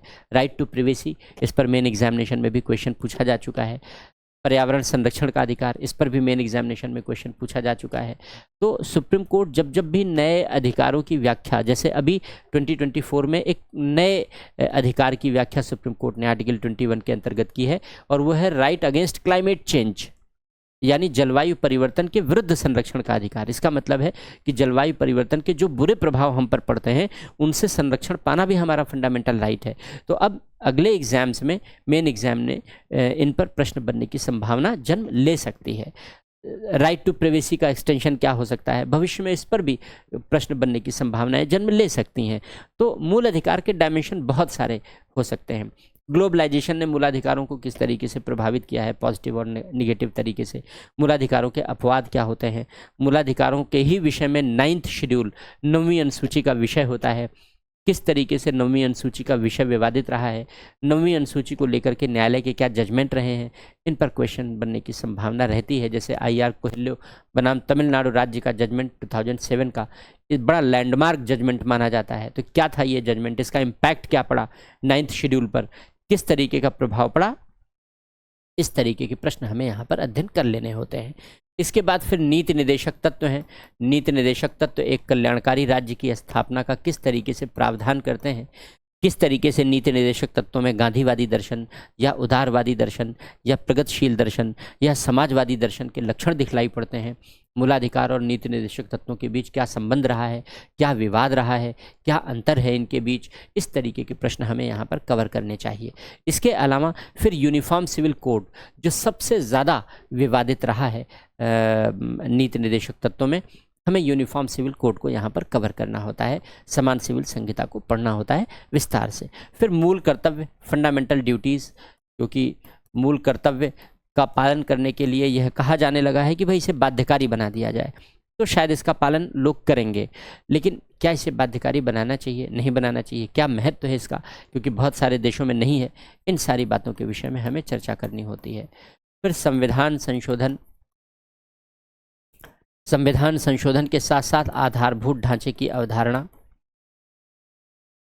आधारभूत ढांचे की अवधारणा के साथ साथ संवैधानिक नैतिकता, कैसे इन सारी संकल्पनाओं का विकास हुआ है, क्योंकि आधारभूत ढांचे और संवैधानिक नैतिकता की संकल्पना न्यायालय के द्वारा प्रतिपादित संकल्पनाएं हैं, न्यायालय ने इनकी व्याख्या की है। तो किस तरीके से इनका जन्म हुआ है, किस तरीके से इनकी व्याख्या की गई है, क्या इनका इम्पैक्ट है, हमें इन सारी बातों के विषय में पढ़ना होता है। फिर अंत में संविधान के निर्माण और संविधान के ऐतिहासिक विकास के बारे में भी जानकारी ले सकते हैं। बहुत ज़्यादा प्रश्न बनने की संभावना नहीं रहती है यहाँ से, लेकिन फिर भी संविधान का ऐतिहासिक विकास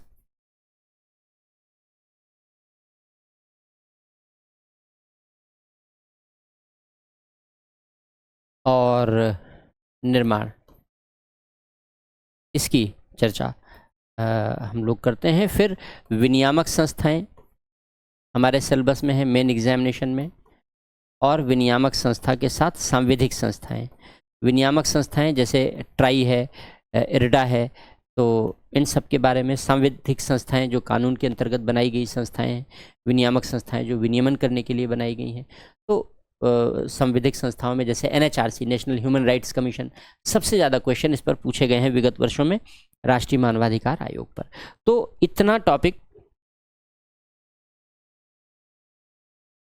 अगर हम लोग कवर कर लें तो पॉलिटी का मेन एग्जामिनेशन का पार्ट हमारा कवर हो जाता है। बहुत ज़्यादा नहीं है, ये सब कुछ वही सिस्टम है जिस सिस्टम में हम जा रहे हैं, जिस सिस्टम में आप जा रहे हो सर्व करने के लिए, जिस सिस्टम की सेवा करने आप जा रहे हो, जिस सिस्टम में शामिल होकर लोगों की सेवा, राष्ट्र की सेवा करने आप जा रहे हो, उसी सिस्टम के बारे में जानने का तरीका है पॉलिटी।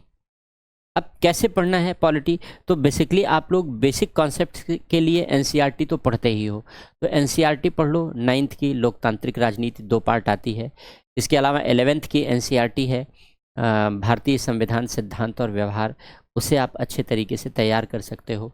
और इसके साथ ही साथ फिर आप डायनेमिक पोर्शन पर अपनी निगाह रखो, और अगर आप लेक्चर ले रहे हो तो कोई दिक्कत ही नहीं है, या फिर किसी तरीके के नोट्स हैं आपके पास तो नोट से आप कवर कर लो। कोई गाइड बुक है तो गाइड बुक मेन के लिए तो होती नहीं, प्री में ज़्यादा हेल्पफुल करती है, लेकिन एक कॉन्सेप्ट बना सकती है, इतनी मदद कर सकती है। तो मेन एग्जामिनेशन के लिए कोई गाइड बुक आपके लिए हेल्पफुल नहीं है, प्री के लिए है, मेन के लिए गाइड बुक नहीं है। मेन एग्जामिनेशन में एनालिटिकल क्वेश्चंस पूछे जाते हैं, एक्सप्लेनेशंस होते हैं और डिस्कशंस होते हैं, तो उस नज़रिए से हमें प्रिपरेशन करनी होती है। तो वो प्रिपरेशन आपको कोई भी गाइड बुक नहीं करा सकती। वो कॉन्सेप्ट क्लियर करने के बाद जैसे जैसे आप अपने थॉट प्रोसेस को इंक्रीज़ करते हो, जैसे जैसे ये लेवल आपका इन्हांस होता है, वैसे वैसे आपकी पावर एनालिटिकल अपने आप होती जाती है। तो ये आपके अध्ययन के साथ साथ चिंतन और मनन का परिणाम है। तो जितना बेहतर अध्ययन करोगे, जितना बेहतर चिंतन और मनन करोगे, उतनी बेहतर एनालिटिकल पावर आप डेवलप कर सकते हो। हाँ, टेक्स्ट बुक का कंट्रीब्यूशन इसमें होता है, लेकिन टेक्स्ट बुक पढ़ने की रवायत ख़त्म हो गई है आजकल बच्चे टेक्स्ट बुक नहीं पढ़ना चाहते, गाइड बुक से काम चलाना चाहते हैं। टेक्स्ट बुक का मतलब है ऑथर लिखता है उसे, जिसकी अथॉरिटी है उस सब्जेक्ट पर। गाइड बुक तो कोई भी लिख सकता है, कोई भी राइट कर सकता है, रिटन बाय राइटर, लेकिन जो टेक्स्ट बुक है ऑलवेज रिटन बाय ऑथर।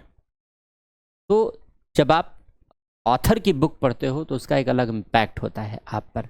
जैसे D.D. बसु की किताब है, सुभाष कश्यप की किताब है, S.M. सईद की किताब है, तो जो प्रचलित किताबों में से है वो मैं बता रहा हूँ। बाकी तो और भी अच्छी अच्छी किताबें हैं, लेकिन उतनी गहराई में आपको जाने की आवश्यकता नहीं, मैं केवल रेफरेंस दे रहा हूँ बताने के लिए। तो अगर आप चाहो तो इनमें से कोई भी एक बुक उठा करके पढ़ सकते हो, अगर आपके पास समय है तो। अदरवाइज़ आप कॉन्सेप्ट यहाँ से क्लियर कर लो, और कॉन्सेप्ट क्लियर करने के बाद अपनी एनालिटिकल पावर को इम्प्रूव करो। जो न्यूज़पेपर हैं, मैगज़ीन हैं, और इनसे आप लगातार कनेक्ट रहो। आर्टिकल्स आते रहते हैं, मुद्दे उठते रहते हैं, उन मुद्दों के आधार पर अपना अध्ययन जारी रखो। मेन अप्रोच, मुख्य अप्रोच यही है, मुख्य स्ट्रेटजी यही है कि कॉन्सेप्ट क्लियर करने के बाद अपनी एनालिटिकल पावर को इम्प्रूव करो।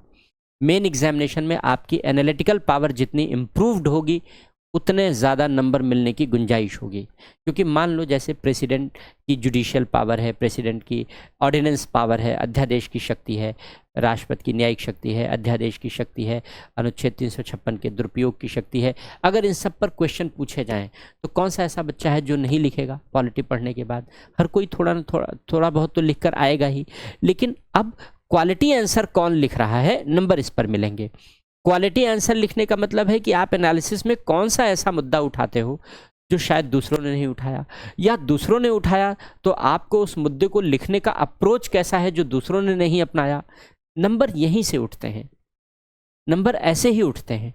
और ये सब कुछ 1-2 दिनों में नहीं आता, महीनों लगते हैं, 4 महीने, 5 महीने, 6 महीने, 1-2 महीने में भी डेवलप नहीं होता। अगर आप ये कल्पना करके चलो कि 1-2 महीने में आप इस स्किल को डेवलप कर लोगे तो आप भूल कर रहे हो, कभी नहीं कर पाओगे। 4-4, 5-5, 6-6, 7-7 महीने लग जाते हैं इस तरीके की पावर को इम्प्रूव करने पर। लेकिन हाँ, आपको कंटिन्यूसली मेहनत करना होता है। कहते हैं ना, practice makes a man perfect. करत करत अभ्यास के जड़मत होत सुजान। Rome was not built in a day. कुछ भी कह लो, सबका सार एक ही है, मेहनत करनी है और समय देना है, धैर्य रखना है। आपकी क्वालिटी इम्प्रूव होगी, ये तय है, लेकिन समय आने के बाद। वृक्ष पर फल भी एक समय आने के बाद ही लगते हैं। आपने बीज बोया, तुरंत फल नहीं आने लगते।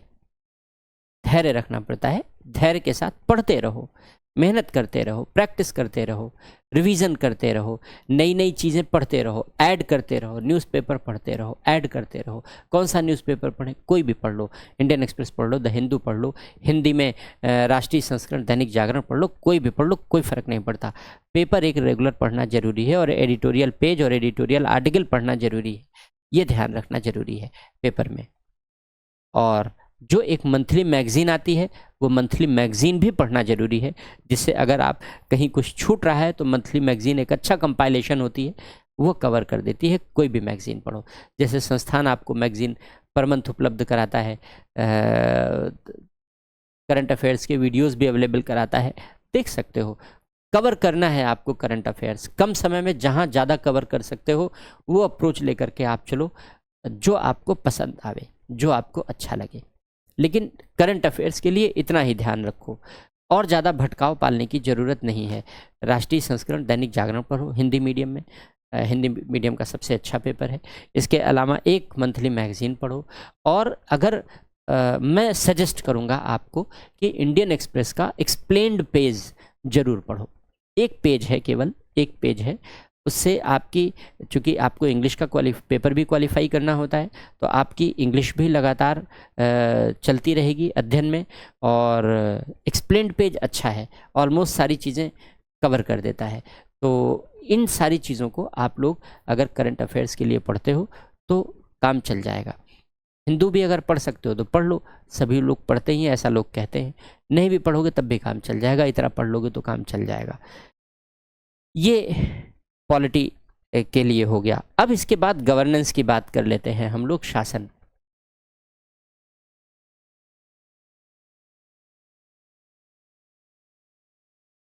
गवर्नेंस में जब हम लोग पढ़ते हैं तो इसमें सबसे पहले तो शासन के विविध रूप की हम लोग चर्चा करते हैं कि भाई शासन के विविध रूप क्या होते हैं।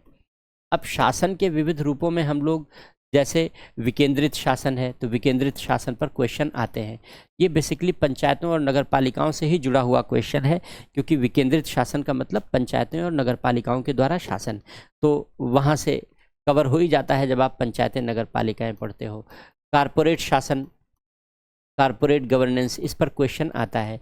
ये वाला टॉपिक आपके पेपर 4th में भी शामिल है, एथिक्स वाले पेपर में भी शामिल है, जो कारपोरेट गवर्नेंस है। जब कारपोरेट शासन पढ़ते हो तो यहाँ पर कारपोरेट सोशल रिस्पॉन्सिबिलिटी भी पढ़ते हो, CSR, कारपोरेट सामाजिक उत्तरदायित्व क्या होता है। तो क्वेश्चन कारपोरेट शासन पर भी आ सकता है, क्वेश्चन CSR पर भी आ सकता है, और क्वेश्चन इन सब को इंश्योर करने वाली किसी भी निर्णय या किसी भी समसामयिक घटनाओं पर भी आ सकता है जो वर्तमान समय में घटित हुई हों।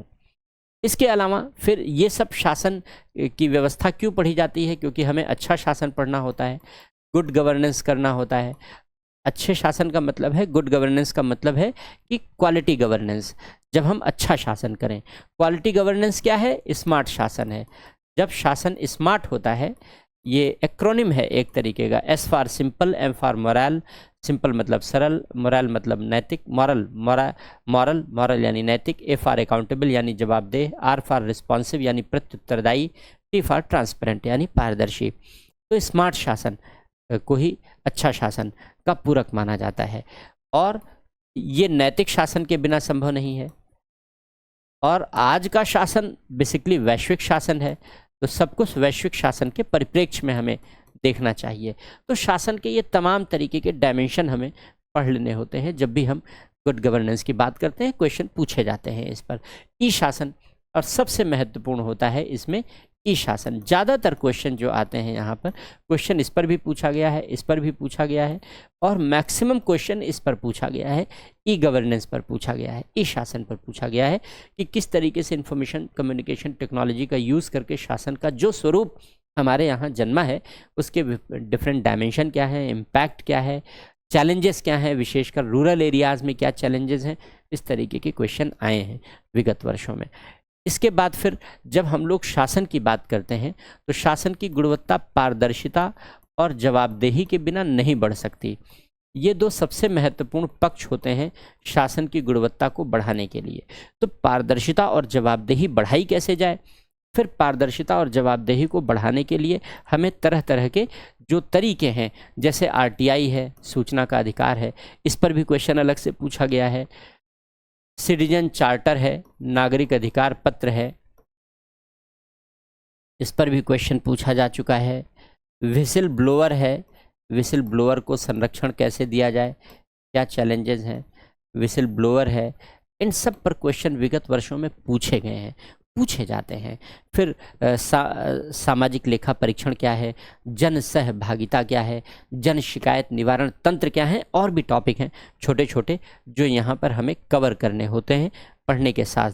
जन सहभागिता है, जन शिकायत निवारण तंत्र है इत्यादि, वो ये सारे, क्योंकि ये सब सिस्टम को ट्रांसपेरेंट यानी खुला बनाने में और जवाबदेह यानी जनता के प्रति जिम्मेदार बनाने में मदद करते हैं। हम कैसा शासन चाहते हैं, हम कैसा प्रशासन चाहते हैं? स्वाभाविक सी बात है, हमें एक ऐसा शासन चाहिए जो हमारे प्रति जिम्मेदार हो, हमें एक ऐसा शासन चाहिए जो जिसके बारे में हम जानते हों, हमें पता हो कि हमारा जिलाधिकारी क्या कर रहा है, क्यों कर रहा है, कैसे कर रहा है, मंत्री क्या कर रहा है, क्यों कर रहा है, कैसे कर रहा है, जहां हमें जानना चाहिए डेवलपमेंट के कार्यों के बारे में, वेलफेयर के कार्यों के बारे में, ये सब हमें जानना चाहिए। तो ये सब जानने का हमें हक मिले, खुलापन हो। तो इन सारी बातों को कैसे इस्टेब्लिश किया जा सकता है, इन्हीं से रिलेटेड ये कॉन्सेप्ट्स हैं जहाँ से प्रश्न पूछे गए हैं या पूछे जाते हैं। फिर विकास प्रक्रिया एवं विकास उद्योग, विकास प्रक्रिया एवं विकास उद्योग, डेवलपमेंट ही हमारा मुख्य पर्पज़ है। जब भी हम शासन की बात करते हैं तो शासन का मतलब है कि कैसे लोगों के लिए डेवलपमेंट किया जाए। लेकिन अब यहाँ पर जो टॉपिक है वो डेवलपमेंट नहीं है, development process and development industry है। यानी जो डेवलपमेंट का कॉन्सेप्ट है और डेवलपमेंट के अप्रोच हैं और डेवलपमेंट के मॉडल हैं, वो टाइम टू टाइम कैसे बदलते रहे हैं, हमें इस वेरिएबल पर्सपेक्टिव को समझना होगा, इस बदलते हुए परिदृश्य को हमें यहाँ पर समझना होगा। फिर क्वेश्चन आते हैं, इस बदलते हुए परिदृश्य से क्वेश्चन आते हैं, पूछे गए हैं। ये ह्यूमन डेवलपमेंट क्या होता है, फिर तरह तरह के जो डेवलपमेंट के कॉन्सेप्ट हैं, पोस्ट डेवलपमेंट क्या होता है, इन सारे क्वेश्चंस को कोरिलेट करके, एक दूसरे से कोरिलेट करके क्वेश्चन पूछे जाते हैं। फिर इसमें एनजीओ, गैर सरकारी संगठन, क्योंकि विकास में इनकी भूमिका बहुत अच्छी है, सेल्फ हेल्प ग्रुप, स्वयं सहायता समूह, एनजीओज़ को जब पढ़ते हैं तो FCRA, foreign contribution regulation act हमेशा चर्चा के केंद्र में रहता है, इसकी चर्चा की जाती है। स्वयं सहायता समूहों की जब चर्चा की जाती है तो कहा जाता है कि भाई स्वयं सहायता समूह आधुनिक विकास के इंजन है, यानी इस देश का विकास अब स्वयं सहायता समूहों के ऊपर ही निर्भर है। तो कैसे स्वयं सहायता समूह बेहतर भूमिका निभा रहे हैं, क्या चैलेंजेस हैं, ज़्यादातर महिलाओं के क्षेत्र में बने हैं, क्या चैलेंजेस फेस करती हैं महिलाएं, विशेषकर ग्रामीण सेक्टर्स में, क्वेश्चन इन सब पर पूछे गए हैं। सरकार किस तरीके से प्रमोट कर रही है, जैसे भारत सरकार ने क्या क्या योजनाएं चलाई हैं, ओवरड्राफ्ट की सुविधा दी है, SHG नाबार्ड लिंकेज प्रोग्राम चलाया गया है, तो क्या क्या भारत सरकार ने प्रोग्राम चलाए हैं, कुछ राज्य सरकारों ने जैसे केरला ने कुटुंबश्री योजना चलाई है, तो किस तरीके के इनिशिएटिव स्टेट्स ने लिए हैं, गवर्नमेंट ने लिए हैं, इन सब के बारे में भी हमें चर्चा करनी होती है। फिर जो इंटरनेशनल ऑर्गेनाइजेशंस हैं, अंतर्राष्ट्रीय संस्थाएं हैं, वे कैसा रोल प्ले करती हैं। फिर जो डोनर्स हैं, दानकर्ता हैं, जैसे bill and Melinda Gates foundation है, उनका क्या रोल है। जो लोकोपकारी संस्थाएं हैं, चैरिटेबल इंस्टीट्यूशंस हैं, उन लोकोपकारी संस्थाओं की क्या भूमिका होती है, क्या रोल होता है। यानी डेवलपमेंट के जो तमाम नए उभरते हुए डायमेंशन हैं, उन उभरते हुए डायमेंशन को यहाँ पर हमें कवर करना होता है। फिर अगला हमें लोक नीति पढ़ना होता है, जिसमें लोक नीति का निर्माण और लोक नीति का कार्यान्वयन, दो चीज़ें हमें पढ़ना होता है। हम लोग जानते हैं भारत के बारे में यह सामान्यतः कहा जाता रहा है कि भारत में पॉलिसी पैरालिसिस रही है। पॉलिसी पैरालिसिस रही है, इसका मतलब ये है कि ना तो हम अच्छी नीतियां बनाते रहे हैं और ना ही हम नीतियों को अच्छे तरीके से लागू करते रहे हैं। ये तो बहुत बड़ा चैलेंज है कि अगर हम नीतियां अच्छे तरीके से नहीं बनाते रहें और नहीं लागू करते रहें, तो हमें नीतियां अच्छे तरीके से बनानी चाहिए और नीतियां हमें अच्छे तरीके से लागू करनी चाहिए। कैसे होगा ये, कैसे हम अच्छे तरीके से नीतियां बनाएं और कैसे हम नीतियों को अच्छे तरीके से लागू करें, इसी के बारे में ये चैप्टर हमें पढ़ना होता है। साथ ही साथ पॉलिसी बनाने में हमें लोगों की भागीदारी चाहिए। इंटरेस्ट ग्रुप, हित समूह होते हैं, दबाव समूह, प्रेशर ग्रुप्स होते हैं, मीडिया होती है, इन सब का भी तो रोल है नीतियां बनाने में भी और लागू करने में भी। तो कैसे ये रोल प्ले करते हैं नीतियां बनाने में, नीतियों को लागू करने में, इन सारी भूमिकाओं की भी बारे में हमें यहाँ पर चर्चा करनी होती है। और जो अंतिम टॉपिक हमें पढ़ना होता है यहाँ पर, वो होता है सिविल सेवाओं की भूमिका। अब टॉपिक का नाम केवल सिविल सेवाओं की भूमिका है, लेकिन बेसिकली हम लोगों को यहाँ पर तरह तरह के मुद्दे पढ़ने होते हैं। वैसे तो भूमिका पढ़नी ही होती है कि सिविल सेवाएं हमारे लिए क्या रोल प्ले करती हैं, उनकी भूमिका में क्या चैलेंजेस आते हैं। सिविल सर्विस रिफॉर्म की बात बहुत दिनों से की जा रही है और थोड़े बहुत किए भी गए हैं, लेकिन अप टू द मार्क नहीं है वो सारे रिफॉर्म। तो क्या नए रिफॉर्म किए जाने चाहिए, क्या नए सुधार किए जाने चाहिए, तो सिविल सर्विसेज रिफॉर्म के बारे में उन सारे टॉपिक को हमें पढ़ना होता है। फिर इनसे रिलेटेड इश्यूज़ होते हैं, जैसे हमने बताया कि भाई आर्टिकल 311 का संरक्षण दिया गया है, समाप्त करने की बात की जा रही है। तटस्थता, सिविल सेवाओं को न्यूट्रल रहना चाहिए, निष्पक्ष रहना चाहिए, लेकिन निष्पक्षता में गिरावट आई है। सिविल सेवाएं हमारे यहाँ की गुमनाम मानी जाती हैं, अनाम मानी जाती हैं, एनोनिमस मानी जाती हैं। क्या एनोनिमिटी आज के समय में भी रेलेवेंट है? नहीं है, ख़त्म कर देना चाहिए। पार्श्विक प्रवेश, लैटरल एंट्री इंट्रोड्यूस किया गया है। क्या होता है पार्श्विक प्रवेश, क्या इम्पैक्ट डालेगा ये हमारे सिविल सर्विसेज के रोल पर, क्या चैलेंजेस आएंगे, इन सारी बातों के विषय में करना होता है अध्ययन हमें।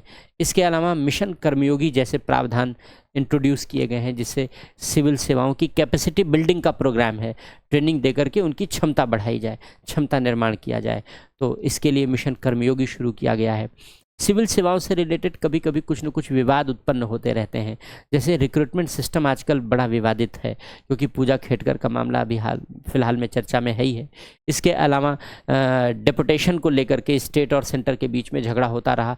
तो इस तरीके के इश्यूज़ चर्चा के केंद्र में आते रहते हैं। तो जो इशू चर्चा के केंद्र में आते रहते हैं, वो हम लोग भी यहाँ पर मुद्दों के रूप में पढ़ते रहते हैं सिविल सर्विसेज के रोल में। तो ये गवर्नेंस का टॉपिक होता है। अब गवर्नेंस पढ़ोगे कहाँ से? कोई स्पेसिफिक बुक गवर्नेंस की तो नहीं आती है, लेकिन हाँ, नोट्स में तो हम लोग सारा कवर कर लेते हैं, क्लास में तो सारा कवर कर लेते हैं। उसके बाद फिर किसी बुक की आवश्यकता नहीं रह जाती है आपको पढ़ने के लिए। लेकिन एनबीटी की एक बुक आती है, फ्रॉम गवर्नमेंट टू गवर्नेंस। वो एक बुक आप, लेकिन इंग्लिश में ही है, हिंदी में नहीं है, तो वो आप उसे कंसीडर कर सकते हो। बाकी शासन के नाम पर जो बुक्स मार्केट में अवेलेबल हैं, बिल्कुल मत खरीदना, बिल्कुल भी मत खरीदना। वेस्टेज ऑफ मनी है आपके लिए, वेस्टेज ऑफ टाइम है आपके लिए, क्योंकि 3 से 4 क्वेश्चन आने हैं और ये क्वेश्चन या तो एसएचजी पर पूछा जाएगा या एनजीओ पर पूछा जाएगा।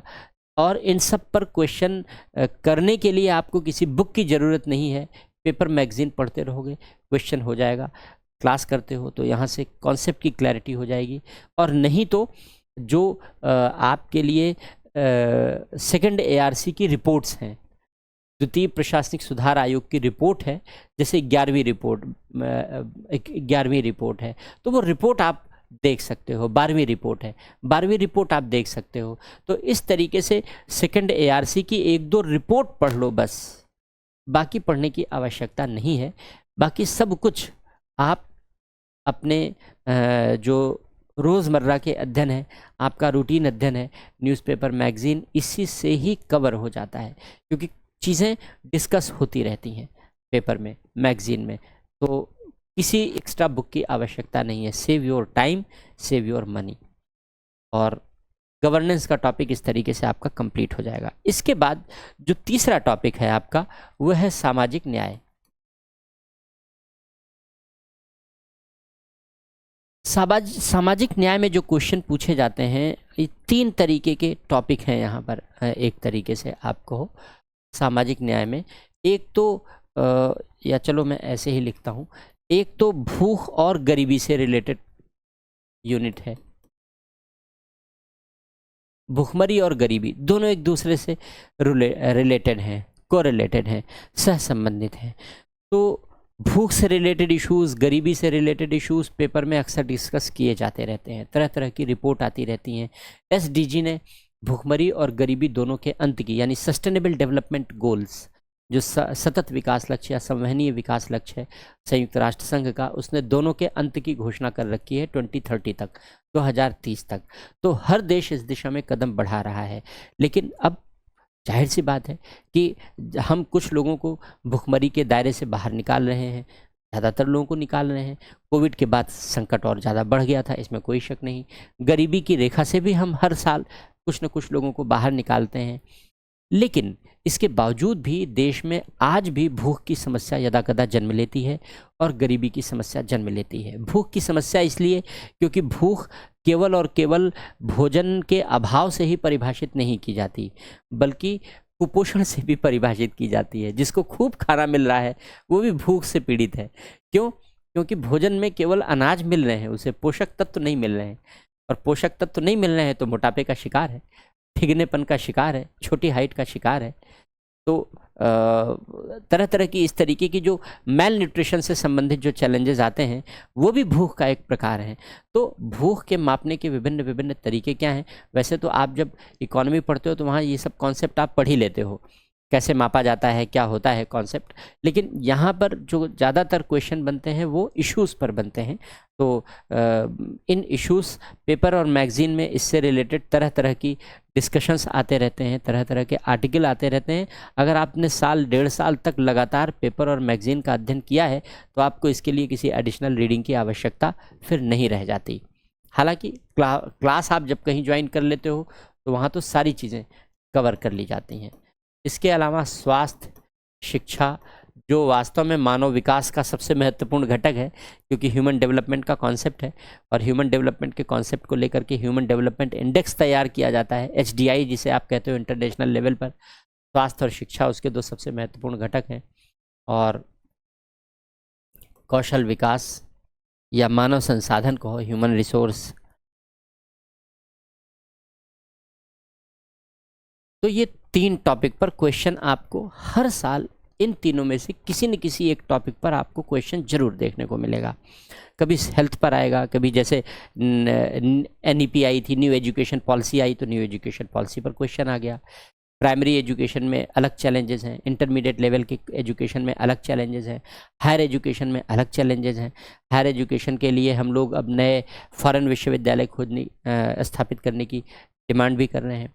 एजुकेशन में अब AI का यूज़ हो रहा है, आर्टिफिशियल इंटेलिजेंस का यूज़ हो रहा है, कैसे इम्पैक्ट करेगा, पॉजिटिव निगेटिव क्या होगा। कोविड के बाद एजुकेशन सिस्टम में एक बड़ा आमूल-चूल बदलाव आया है, पॉजिटिव भी है, निगेटिव भी है, क्या चेंजेस आए हैं।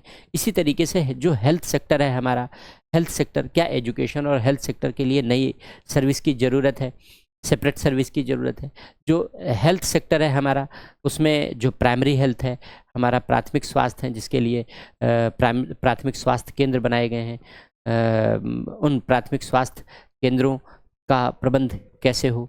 जो हमारे कम्युनिटी हेल्थ सेंटर हैं, डिस्ट्रिक्ट हॉस्पिटल्स हैं, या स्पेशलिटी वाले हॉस्पिटल्स हैं, इस पूरे पूरे देश में स्वास्थ्य सेवाओं का प्रबंध कैसे है, इस इंफ्रास्ट्रक्चर में क्या चैलेंजेस आते हैं, महामारियों को रोकथाम करने के लिए क्या हमारा इंफ्रास्ट्रक्चर है और उसके भीतर क्या चैलेंजेस हैं, क्या उपाय किए जाने चाहिए, कैसे हमें हेल्थ इंफ्रास्ट्रक्चर को और ज़्यादा सकारात्मक बनाने की आवश्यकता है, कैसे हेल्थ से रिलेटेड सबसे बड़ा विषय सैनिटेशन का है, साफ़ सफाई का है, कैसे साफ़ सफाई के लिए लोगों को जागरूक बनाया जाए, बाश प्रोग्राम चलाया गया उसकी क्या विशेषता है। तो तरह तरह की चीज़ें हैं, क्योंकि स्वास्थ्य के लिए साफ़ सफाई है, स्वच्छ पेयजल है, एक पोषण युक्त आहार है, तमाम चीज़ें हैं, बीमारियों के विषय में जागरूकता है, साफ़ सफाई के विषय में जागरूकता है, prevention is better than cure, बचावकारी कदमों की ज़्यादा ज़रूरत है, निदानात्मक उपायों के। इसके अलावा जो तरह तरह की बीमारियां हैं, जैसे भारत को डायबिटीज़ कैपिटल कह रहे हैं, या फिर हार्ट पेशेंट की संख्या लगातार बढ़ती जा रही है, तो अब बीमारी का नाम लेकर तो यहाँ क्वेश्चन नहीं पूछता, लेकिन एक ओवरऑल हमारा हेल्थ मैनेजमेंट कैसे होना चाहिए और हेल्थ मैनेजमेंट को लेकर के किस लेवल पर क्या चैलेंजेस आ रहे हैं, इसको लेकर के प्रश्न बनते रहे हैं, पूछे जाते हैं। मानव संसाधन, ह्यूमन रिसोर्स, हम लोग मनुष्यों को संसाधन माने और मनुष्यों का क्षमतापूर्वक उपयोग करने की प्रवृत्ति विकसित करें, इसके लिए ह्यूमन रिसोर्स का कॉन्सेप्ट डेवलप किया गया है। तो कैसे ह्यूमन रिसोर्स को और ज़्यादा कैपेबल बनाया जा सकता है, उसके लिए स्किल डेवलपमेंट बेहद ज़रूरी है। तो मानव संसाधन को कैसे कौशल विकास से जोड़ा जाए, कैसे मानव संसाधन की क्षमता विकसित की जाए, मानव संसाधन में कैसे जो हमारा नज़रिया है देखने का मानव संसाधन का, क्योंकि जो समाज है वो कुछ कार्यों को बहुत ऊंचे नज़रिए से देखता है, कुछ कार्यों को बहुत छोटे नज़रिए से देखता है। ये वर्गीकरण आज भी समाज में है, लेकिन ये अच्छी बात नहीं है। फजी एंड टैकी नामक बुक लिखी गई अमेरिकन सांसद के द्वारा, तो उन्होंने कहा कि अगर कोई देश दर्शन शास्त्र जैसे ज्ञान को उदात्त मानता हो और प्लम्बिंग यानी नल ठीक करने वाले ज्ञान को कमज़ोर मानता हो, तो ऐसे देश के नलों में ना तो पानी होगा और ना ही वहाँ अच्छे ज्ञानयुक्त लोग भी होंगे, दोनों बातें नहीं होंगी, क्योंकि जब खाने पीने का बेहतर भोजन ही नहीं होगा तो लोग भाग जाएंगे वहाँ से। तो ऐसी दशा में हमें केवल और केवल जो फिलॉसफिकल या जो बड़े बड़े थॉट वाले अध्ययन हैं केवल उनको प्रमोट नहीं करना है, हमें व्यावहारिक ज्ञान वाले जो अध्ययन हैं उन व्यावहारिक ज्ञान वाले अध्ययन को भी अध्ययन की शाखा के रूप में विकसित करना है और अध्ययन की शाखा के रूप में उन्हें स्कूलों में कॉलेजेस में पढ़ाया जाना चाहिए, जिससे उन्हें भी विषय के समानांतर मान्यता मिल सके और उन्हें भी सम्मानित दर्जा मिल सके। एक कहने का आशय ये है। तो स्किल डेवलपमेंट प्रोग्राम को भी इसी नज़रिए से देखे जाने की आवश्यकता है। तो किस तरीके से स्किल डेवलपमेंट हमारे ह्यूमन रिसोर्स को कैपेबल बनाएगा, उसकी कैपेबिलिटी बढ़ाएगा, इसके पीछे क्या चैलेंजेस हैं, इन सारे मुद्दों पर क्वेश्चन यहाँ पर पूछे जाते हैं। तो ये सारे देखो आप, ये सब करंट बेस्ड इश्यूज़ हैं, सब करंट बेस्ड इश्यूज़ हैं। इसके अलावा संवेदनशील वर्ग हैं समाज के, उन संवेदनशील वर्गों पर क्वेश्चन आते हैं जिसमें अनुसूचित जाति हैं, अनुसूचित जनजाति हैं, महिलाएं हैं, बच्चे हैं, दिव्यांग हैं, वृद्ध हैं, तमाम ऐसे लोग हैं, श्रमिक हैं। इन सब को लेकर के क्या संरक्षण के उपाय हमारे यहाँ किए गए हैं, संविधान में क्या उपाय किए गए हैं, कानून में क्या उपाय किए गए हैं, क्या योजनाएं या कार्यक्रम उनको लेकर के चलाए गए हैं, उनके क्या इम्पैक्ट पड़े हैं, इसके बावजूद भी क्या चैलेंजेस हैं, इन सारी बातों को लेकर के यहाँ पर क्वेश्चन पूछे जाते हैं, यहाँ क्वेश्चन पूछे जाने की संभावना रहती है। तो इन सारे मुद्दों को हम लोग यहाँ पर कवर कर लेते हैं। तो सामाजिक न्याय के अंतर्गत 3 तरीके के टॉपिक हमें कवर करना होता है और कोई बुक नहीं है इसके लिए भी, आप कहाँ किसी एक बुक में कोई सारे मटेरियल को नहीं पा सकते हो। हाँ, जो हम लोगों के कोचिंग के नोट्स होते हैं, जो क्लास नोट्स होते हैं, more than enough, class note sufficient होते हैं, जितना पढ़ लेते हैं वहाँ से ऑलमोस्ट सारी चीज़ें मिल जाती हैं। लेकिन अगर आप कोचिंग नहीं कर रहे हो तो फिर आप कैसे प्रिपेयर करोगे? तो न्यूज़पेपर और मैगज़ीन, इसके अलावा मैं सजेस्ट नहीं करूँगा, क्योंकि यहाँ टाइम वेस्ट करने की ज़रूरत नहीं है अननेसेसरी। 3 क्वेश्चन आते हैं, 3 क्वेश्चन आप आसानी से कर सकते हो अगर आपने साल भर की मैगज़ीन और पेपर पर अपनी अच्छी निगाह दौड़ा रखी है। तो ऐसे तरह तरह के इश्यूज़, गरीबी, भुखमरी, स्वास्थ्य, शिक्षा के तमाम जो साल 1.5 साल में इश्यूज़ उत्पन्न होकर के सामने आए होते हैं, उन्हीं से रिलेटेड क्वेश्चन एग्ज़ाम में पूछे जाते हैं। तो अगर आपने उन सारे इश्यूज़ को पेपर से कवर कर लिया है तो आपका ये टॉपिक आसानी से कवर हो जाएगा। इसके बाद जो सबसे अंतिम टॉपिक है आपका, वह है अंतर्राष्ट्रीय संबंध, IR। अब IR में देखो 2 तरीके की बातें हैं अध्ययन करने के लिए। एक तो है भारत और इसके पड़ोसी होते हैं कि भाई भारत और इसके पड़ोसी देशों के साथ कैसे रिलेशन होते हैं। अब पड़ोसी में पाकिस्तान के साथ तो कोई रिश्ता है नहीं फिलहाल। ये रिश्ता क्या कहलाता है आज तक समझ में ही नहीं आता है। चीन के साथ भारत का रिश्ता क्या कहलाता है वो भी आज तक समझ में नहीं आता है। लेकिन फिलहाल चैलेंजेस तो हैं और उन चैलेंजेस को लेकर के क्वेश्चन आते हैं। भारत और चीन को लेकर के, जैसे चीन की जो पॉलिसीज़ हैं, स्ट्रिंग ऑफ पर्ल्स की नीति है। चीन हालांकि हमारा पड़ोसी नहीं है, लेकिन हमें पढ़ना पड़ता है मजबूरी में, क्योंकि हमारा पड़ोसी तो तिब्बत था। लेकिन चीन जबरन हमारा पड़ोसी बन बैठा है कि मान ना मान मैं तेरा मेहमान, कैसे नहीं मानोगे मेरा अपना पड़ोसी। तो जबरन हमारा पड़ोसी बन बैठा है, तो पड़ोसी के रूप में पढ़ना पड़ता है। अदरवाइज़ पड़ोसी के रूप में हम इसे न पढ़ते, क्योंकि हमारा पड़ोसी तो तिब्बत था। फिलहाल वास्तविकता तो यही है कि बाई हुक और क्रुक वो हमारा पड़ोसी बन चुका है, दबंगई के बल पर बन चुका है। तो उसकी जो नीतियाँ हैं वो हमारी व्यवस्था को कैसे प्रभावित करती हैं, संबंधों को कैसे प्रभावित करती हैं। बेल्ट एंड रोड इनिशिएटिव है, BRI है, स्ट्रिंग ऑफ पर्ल्स है, और चीन का जो नया ज़मीन का कानून है, लैंड बॉर्डर एक्ट है। तो तमाम तरीके के इस तरीके के चीन के जो कदम हैं, चीन की जो अपनी कूटनीति है, वो हमारे संबंधों पर किस तरीके से प्रतिकूल प्रभाव डालती है, इन सारे मुद्दों के विषय में हमें यहाँ पर अध्ययन करना होता है। इसके अलावा चीन अपनी नीतियों से दूसरे देशों के साथ संबंधों को भी प्रभावित करने पर लगा है। जैसे चीन चाहता है कि भारत के पड़ोसियों के साथ उसके संबंध खराब हो जाएं, नेपाल, मालदीव, और उसने भरसक कोशिश की, श्रीलंका, बांग्लादेश, म्यांमार, उसने भरसक कोशिश की। पाकिस्तान के साथ करवा ही दिया उसने। तो बाकी देशों के साथ उसने भरसक कोशिश की कि भारत के पड़ोसी देशों के साथ संबंध खराब हो जाएं। लेकिन फिलहाल कुछ देशों के साथ संबंधों को हम बड़े संवेदनशील तरीके से बेहतर बनाए हुए हैं। कहीं पर आज भी हम चैलेंज फेस कर रहे हैं, जैसे मालदीव में हम चैलेंज फेस कर रहे हैं, क्योंकि मालदीव में जब सत्ता परिवर्तन हुआ तो जो नए राष्ट्रपति बने वो चीन के समर्थक हैं, भारत के समर्थक नहीं हैं, भारत के विरोधी हैं। क्योंकि इंडिया आउट कैंपेन उन्होंने बहुत दिनों से मालदीव में खुद चला रखा था कि भारत को मालदीव से बाहर निकालो, इसका कैंपेन चला रखा था। वही राष्ट्रपति बन गए, चीन के समर्थक हैं कि चीन मालदीव में आओ और भारत मालदीव से बाहर जाओ। तो अब ऐसा अप्रोच लेकर के चलना जाहिर सी बात है कि चीन का प्रभाव तो है ही। अब ऐसे परिवेश में जो हमारे और पड़ोसी देशों के साथ संबंध है, भारत और मालदीव के साथ संबंध, भारत और इसी तरीके से श्रीलंका के साथ संबंध, बांग्लादेश में भी इंडिया आउट कैंपेन चलाया गया। हालांकि वहाँ के प्रधानमंत्री ने बहुत शानदार स्टेप उठाया और उन्होंने कहा कि पहले अपने घरों के कपड़े निकाल करके बाहर रख करके आग जला दो और घर के सामान बाहर रख करके आग लगा दो, क्योंकि वो सब भारत से बनकर आए, तब इंडिया आउट कैंपेन चलाना। नतीजा ये हुआ कि वहाँ इंडिया आउट कैंपेन की हवा निकल गई। उनको लगा कि ये बेकार की बात है, चीन के बहकावे में आकर के इस तरीके की हरकतें करना ठीक नहीं है। तो लेकिन नेता भी तो ऐसा होना चाहिए। वहाँ के प्रधानमंत्री ने ये स्टेप लिया, इसलिए वहाँ के इस कैंपेन का कोई मतलब नहीं रह गया। लेकिन मालदीव में तो जो इस कैंपेन को चला रहा था, जनता ने इसी को सत्ता में चुन लिया। तो अब ऐसे परिवेश में जो पड़ोसियों के साथ संबंधों का उतार चढ़ाव है वो तमाम करंट घटनाक्रम के आधार पर तो परिवर्तित होता ही है। इसके अलावा जो कुछ ऐतिहासिक घटनाक्रम है वो भी इस पर इम्पैक्ट डालते हैं। तो हमें इन सारी बातों को यहाँ पर समझना होता है। इशू बेस्ड क्वेश्चन आते हैं हमेशा।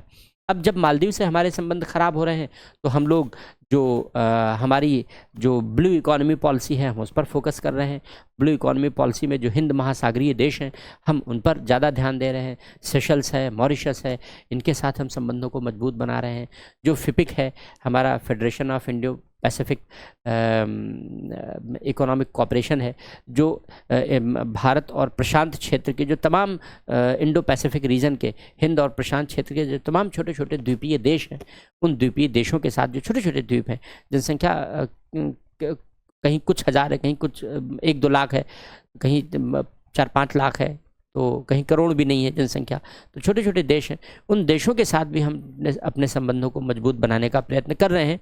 क्यों? क्योंकि हमें काउंटर पॉलिसी तैयार करनी है। अगर चीन स्ट्रिंग ऑफ पर्ल्स की बात करता है तो हम नेकलेस ऑफ डायमंड की बात करते हैं। अगर चीन मोतियों की माला की बात करता है तो हम हीरों के हार की बात करते हैं। तो हमें काउंटर पॉलिसी तैयार करनी है। उस काउंटर पॉलिसी को तैयार करने में हमारी फॉरेन पॉलिसी क्या होगी, तो भारत की विदेश नीति पहले हमें पढ़नी होती है यहाँ पर पड़ोसी देशों के साथ। तो पहले हमें विदेश नीति पढ़नी होती है, उसी विदेश नीति से हमारी दूसरे देशों के साथ संबंध तय हो जाते हैं कि हम कैसे दूसरे देशों के साथ बेहतर संबंधों का निर्धारण कर पाते हैं। क्योंकि हमारी फॉरेन पॉलिसी जैसे नेबरहुड फर्स्ट की पॉलिसी है, हमारी लुक ईस्ट के बजाय अब एक्ट ईस्ट की पॉलिसी है, लुक वेस्ट की पॉलिसी है, कनेक्ट सेंट्रल एशिया की पॉलिसी है, एक्सटेंडेड नेबरहुड की पॉलिसी है, विस्तारित पड़ोसी, पड़ोसी का पड़ोसी, दूर का देश जो हमारा पड़ोसी नहीं है लेकिन अगर बहुत अच्छा मित्र है तो एक्सटेंडेड नेबरहुड। तो हमारी जो फॉरेन पॉलिसी के डायमेंशन है, जो नए डायमेंशन है, जो हमारी डिप्लोमेसी है, नए नए तरीके की डिप्लोमेसी हमारी काम कर रही है। जैसे रिटेल डिप्लोमेसी है। रिटेल डिप्लोमेसी का मतलब है कि अब प्रधानमंत्री दूसरे देशों में जा कर के वहाँ भारतीयों के साथ सीधे संवाद करते हैं। पहले ऐसा नहीं होता था। पहले जब हमारे राष्ट्राध्यक्ष, जब हमारे सरकार के अध्यक्ष, हमारे प्रधानमंत्री जाते थे तो सरकार के स्तर पर बात होकर के या फिर बड़े बड़े बिजनेस हाउस, मीडिया हाउस, इनसे बात करके चले आते थे। आम नागरिकों से बात करने की कोई भी ज़रूरत नहीं होती थी, ज़रूरत महसूस ही नहीं की जाती थी। लेकिन नई जो डिप्लोमेसी है वो रिटेल डिप्लोमेसी है, क्योंकि हमारे जब प्रधानमंत्री जाते हैं तो आम नागरिकों से वहाँ पर बातचीत करके आते हैं, मुलाकात करके आते हैं, उनको संबोधन करके आते हैं। तो डिप्लोमेसी के नए नए डायमेंशन ओपन हो रहे हैं। तो इन नए नए ओपन होते हुए डायमेंशन दूसरे देशों के साथ संबंधों को कैसे प्रभावित करते हैं, हमें इन सारे मुद्दों पर भी चर्चा करनी होती है। और भी डिप्लोमेसी के डायमेंशन है, यहाँ पर हम लोग चर्चा नहीं कर रहे हैं। द्विपक्षीय, बहुपक्षीय संबंध कैसे होते हैं, यानी हमारे और अमेरिका के साथ रिलेशन कैसे हैं, हमारे और रूस के साथ संबंध कैसे हैं, क्या चैलेंजेस हैं उनमें, इस तरीके के क्वेश्चन यहाँ पर। या बहुपक्षीय का मतलब ये है कि भारत, ईरान और अमेरिका, इन तीन त्रिकोण को लेकर के अगर क्वेश्चन बनाया जाए, या इजराइल और ईरान के बीच दुश्मनी है, भारत और इजराइल के बीच बहुत अच्छी दोस्ती है, तो भारत, इजराइल और ईरान को लेकर के अगर त्रिकोण, इस त्रिकोण को लेकर के क्वेश्चन बनाया जाए तो इस तरीके से ये बहुपक्षीय संबंधों को लेकर के क्वेश्चन पूछे जाते हैं। फिर जो दूसरे देश की नीतियां हैं, दूसरे देश की नीतियों का प्रभाव, इसका मतलब है कि दूसरा देश अगर कोई स्टेप उठाता है, जैसे चीन कोई स्टेप उठा रहा है तो भारत पर उसका क्या इम्पैक्ट पड़ेगा। अमेरिका कोई स्टेप उठा रहा है, अमेरिका ने नाटो का सम्मेलन किया, अमेरिका यूक्रेन को और ज़्यादा सपोर्ट दे रहा है युद्ध के लिए, शांति के बजाय, तो अब इन सारी बातों का भारत पर क्या इम्पैक्ट पड़ेगा। तो अगर कोई देश अपने यहाँ पॉलिसीज़ में चेंज लेकर के आता है तो उन चेंजेस का हमारे ऊपर क्या इम्पैक्ट पड़ने वाला है, इन सारी बातों के विषय में भी क्वेश्चन पूछे जाते हैं। इसके अलावा फिर जो अंतर्राष्ट्रीय संगठन पर, इंटरनेशनल ऑर्गेनाइजेशंस पर,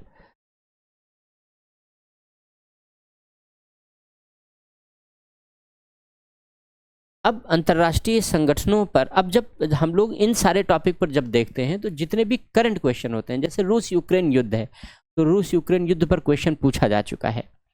समुद्री सुरक्षा से संबंधित विषय है, इस पर क्वेश्चन पूछा जा चुका है।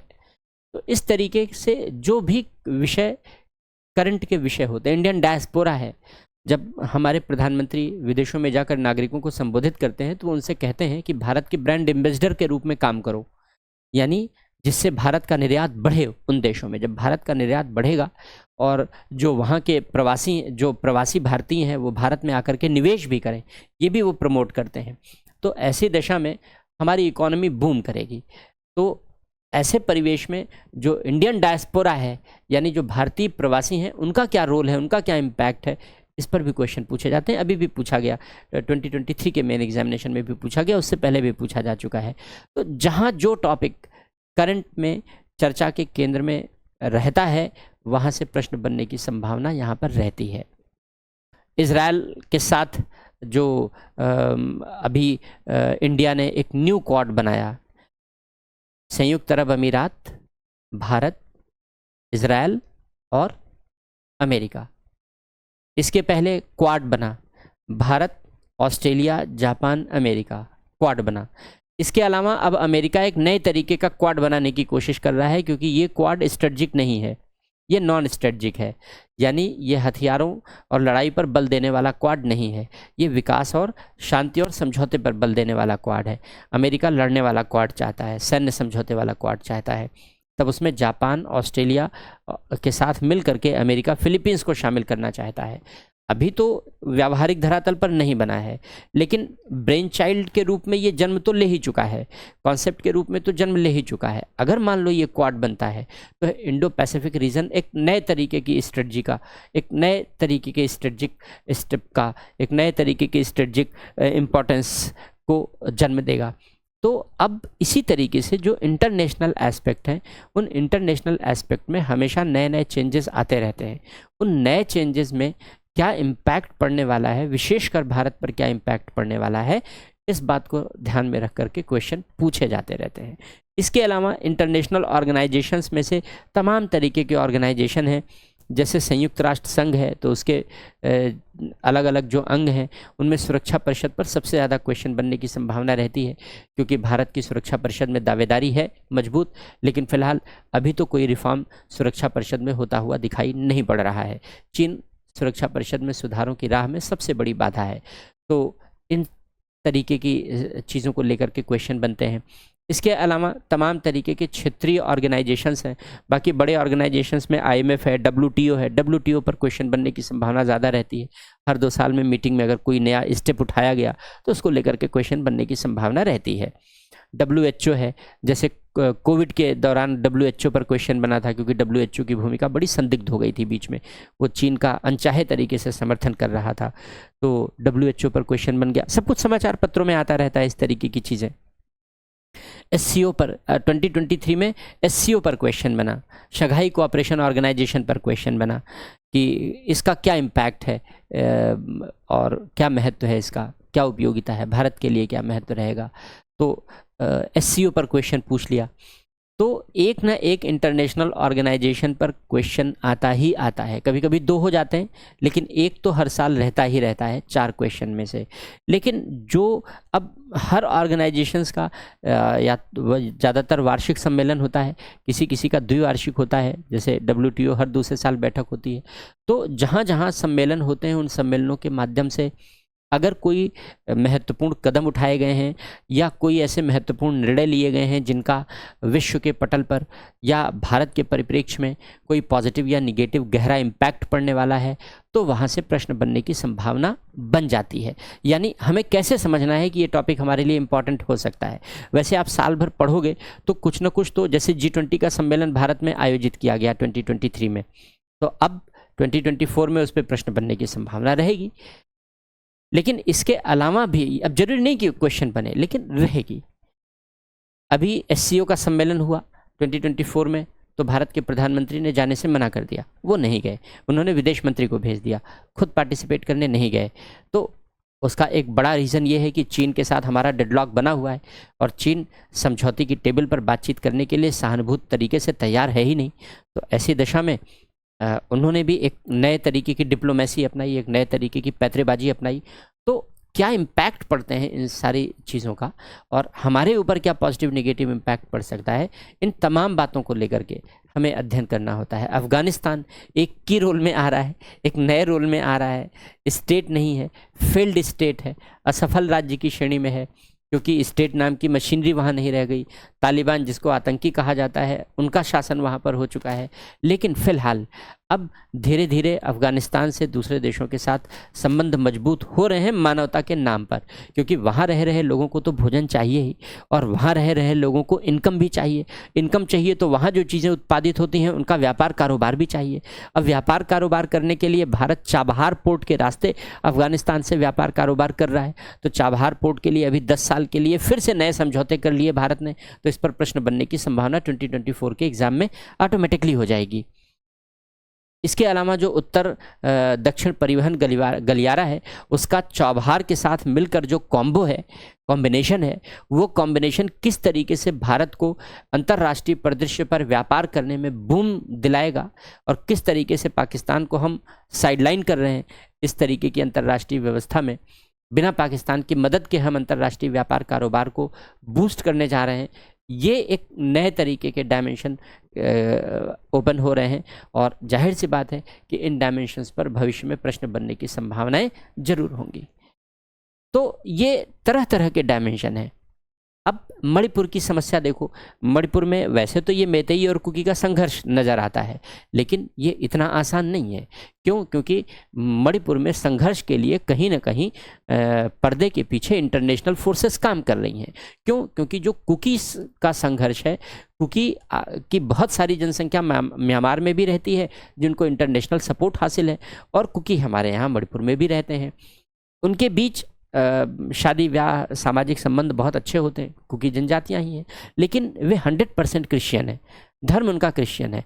तो स्वाभाविक सी बात है, अब मैं उस डिटेल में नहीं ले जा रहा हूं, लेकिन कहने का आशय ये है कि जो भारत में मेतेई और कुकी का संघर्ष है उसे हम केवल आंतरिक संघर्ष के रूप में नहीं देख सकते, उसके पीछे इंटरनेशनल फोर्सेस का भी हाथ है।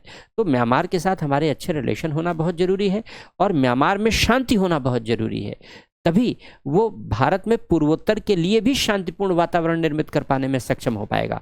अन्यथा इंटरनेशनल जो प्लेयर्स हैं वो अपने गेम प्लान करेंगे और म्यांमार चूंकि अशांत है इसलिए आसानी से वो अपने गेम वहाँ पर खेलेंगे और उसका नुकसान हम भी उठाएंगे। तो जो इंटरनेशनल सिनेरियो है उस इंटरनेशनल सिनेरियो को हमें इस तरीके से अलग अलग तरीके से अलग अलग डायमेंशन से हमें पढ़ना और समझना होता है। किसी बुक को फॉलो करने की ज़रूरत नहीं है, किसी बुक में ये सारी चीज़ें नहीं मिलेंगी क्योंकि ये करंट इश्यूज़ हैं, करंट इश्यूज़ पर ही केवल क्वेश्चन आते हैं। हाँ, इंटरनेशनल ऑर्गेनाइजेशन पर कोई बुक देख सकते हो, कोचिंग के नोट्स देख सकते हो, ऑनलाइन मटेरियल देख सकते हो, नहीं तो कुलदीप फाड़िया की बुक आती है अंतर्राष्ट्रीय संगठन, कुलदीप फाड़िया की, तो आप इंटरनेशनल ऑर्गेनाइजेशंस पर कुलदीप फाड़िया की बुक लेकर के पढ़ सकते हो, इतना कर सकते हो। बाकी जो अंतर्राष्ट्रीय संबंध हैं उन अंतर्राष्ट्रीय संबंधों का अध्ययन करने के लिए आपको किसी भी बुक की आवश्यकता नहीं है। आप न्यूज़पेपर और मैगज़ीन के माध्यम से ही आप इंटरनेशनल रिलेशन एग्ज़ाम के नज़रिए से आप बेहतर तरीके से तैयार कर सकते हो और अच्छी समझ भी बना सकते हो। हाँ, अगर आपको लगता है कि नहीं हमें कुछ गहराई में जाकर पढ़ना ही चाहिए तो एनबीटी से भारत की विदेश नीति किताब आती है वो पढ़ सकते हो, या ऑनलाइन इग्नो के नोट्स भारत की विदेश नीति डाउनलोड कर सकते हो, वो पढ़ सकते हो। दैट्स इनफ, इतना इनफ है, उससे ज़्यादा भागने की आवश्यकता नहीं है क्योंकि किताब से क्वेश्चन आने नहीं है, वो केवल आपके बैकग्राउंड बनाने की बात कर रहे हैं। क्वेश्चन आना करंट अफेयर से है, तो करंट अफेयर्स की चीज़ें करंट से ही तैयार करते चलो। इस तरीके से ये सेकंड पेपर में ओवरऑल 4 टॉपिक हैं आपके। इन 4 टॉपिक को कहाँ और कैसे और तैयार करना है, कैसे पढ़ना है, इन सारी बातों के विषय में हम लोगों ने चर्चा यहाँ पर कर ली है। उम्मीद है कि चूँकि बहुत धीरे धीरे अगर हम लोग लेते तो बहुत लंबा होता, लेकिन फिर भी बहुत संक्षेप में और एक कॉम्प्रिहेंसिव तरीके से हमने पूरे सिलेबस को समझा है और इसे कैसे तैयार करना है, क्या क्या पढ़ना है, हमें किन किन बिंदुओं पर फोकस करना है, हमने इन सारी बातों को समझा। सबसे विस्तार, सबसे ज़्यादा जो टॉपिक हैं वो पॉलिटी में शामिल हैं। क्यों? क्योंकि 50% पार्ट भी पॉलिटी कवर करता है सेकंड पेपर का।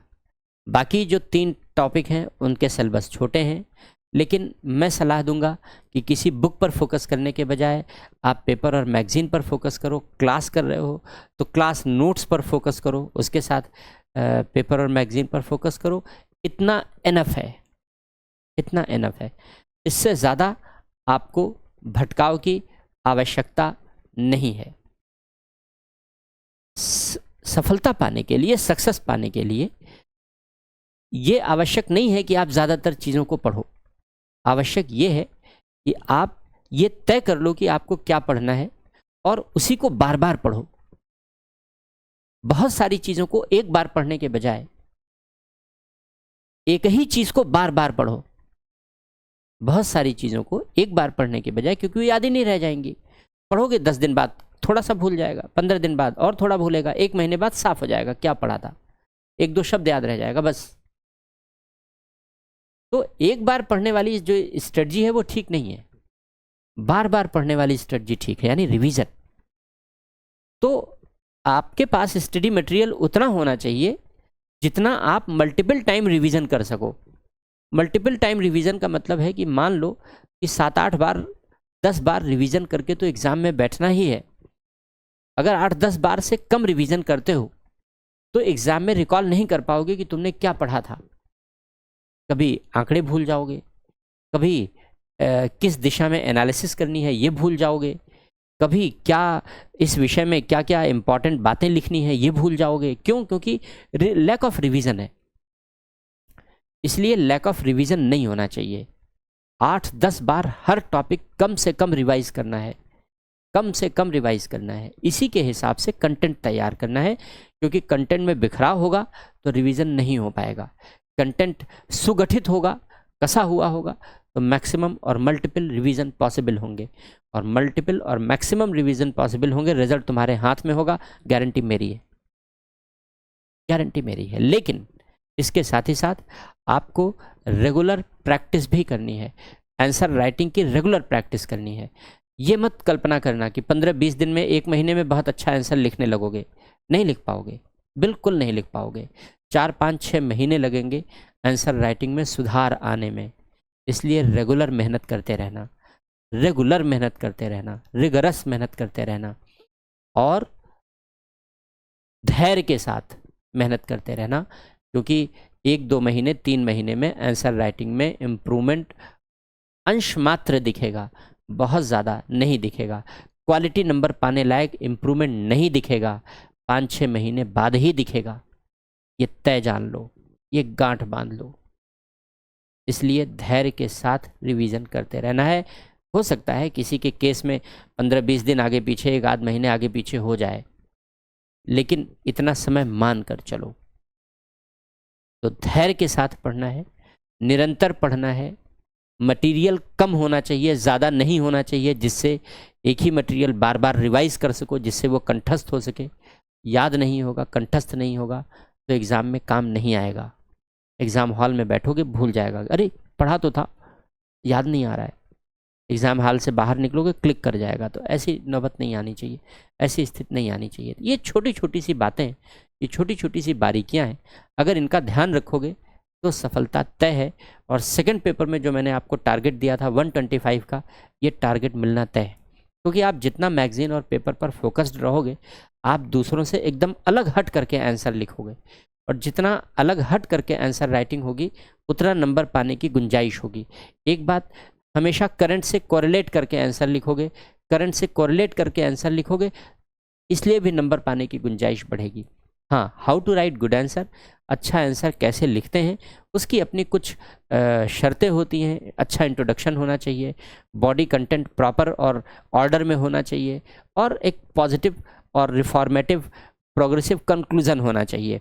तो इन छोटी छोटी बातों का भी, अब चूंकि आंसर राइटिंग के लिए बहुत डिटेल में डिस्कशन का समय यहाँ पर नहीं है, इसलिए मैं केवल ब्रीफ में ही बता रहा हूँ कि आंसर राइटिंग में इन छोटी छोटी बातों का ध्यान भी रखना चाहिए।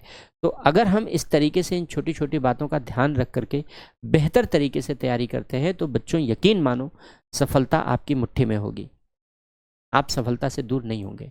लेकिन इन छोटी छोटी बातों का ध्यान रखना बेहद जरूरी है, क्योंकि छोटी छोटी बातें ही आपको सफलता दिलाती हैं अगर आप उन्हें फॉलो कर ले जाते हो। और अगर आप इनको इग्नोर कर जाते हो तो यही आपके लिए नुकसान का सबसे बड़ा कारण भी बनती है। तो उम्मीद है सेकंड पेपर की स्ट्रेटजी कैसी हो, ये बात आपको समझ में आई होगी कि क्या क्या टॉपिक फोकस करना है, क्या क्या टॉपिक हमें पढ़ना है, कहाँ से पढ़ना है, कैसे पढ़ना है, ये बात आपको समझ में आ गई होगी। फिर भी अगर कहीं कोई चैलेंज आता है, कहीं कोई समस्या आती है, तो आप हमारे संस्थान से कनेक्ट कर सकते हैं। हम लोगों के तमाम टेलीग्राम चैनल्स वगैरह वर्क कर रहे हैं। आप हमारे मेंटोर से बातचीत कर सकते हैं, और आप अपनी समस्याएं शेयर कर सकते हैं। आप अपनी जो तैयारी करने के लिए चैलेंजेस हैं उनको शेयर कर सकते हैं, और उनका निदान प्राप्त कर सकते हैं। तो फिलहाल इस लेक्चर के लिए इतना ही, फिर किसी नए लेक्चर में मुलाकात होगी। Thank you so much.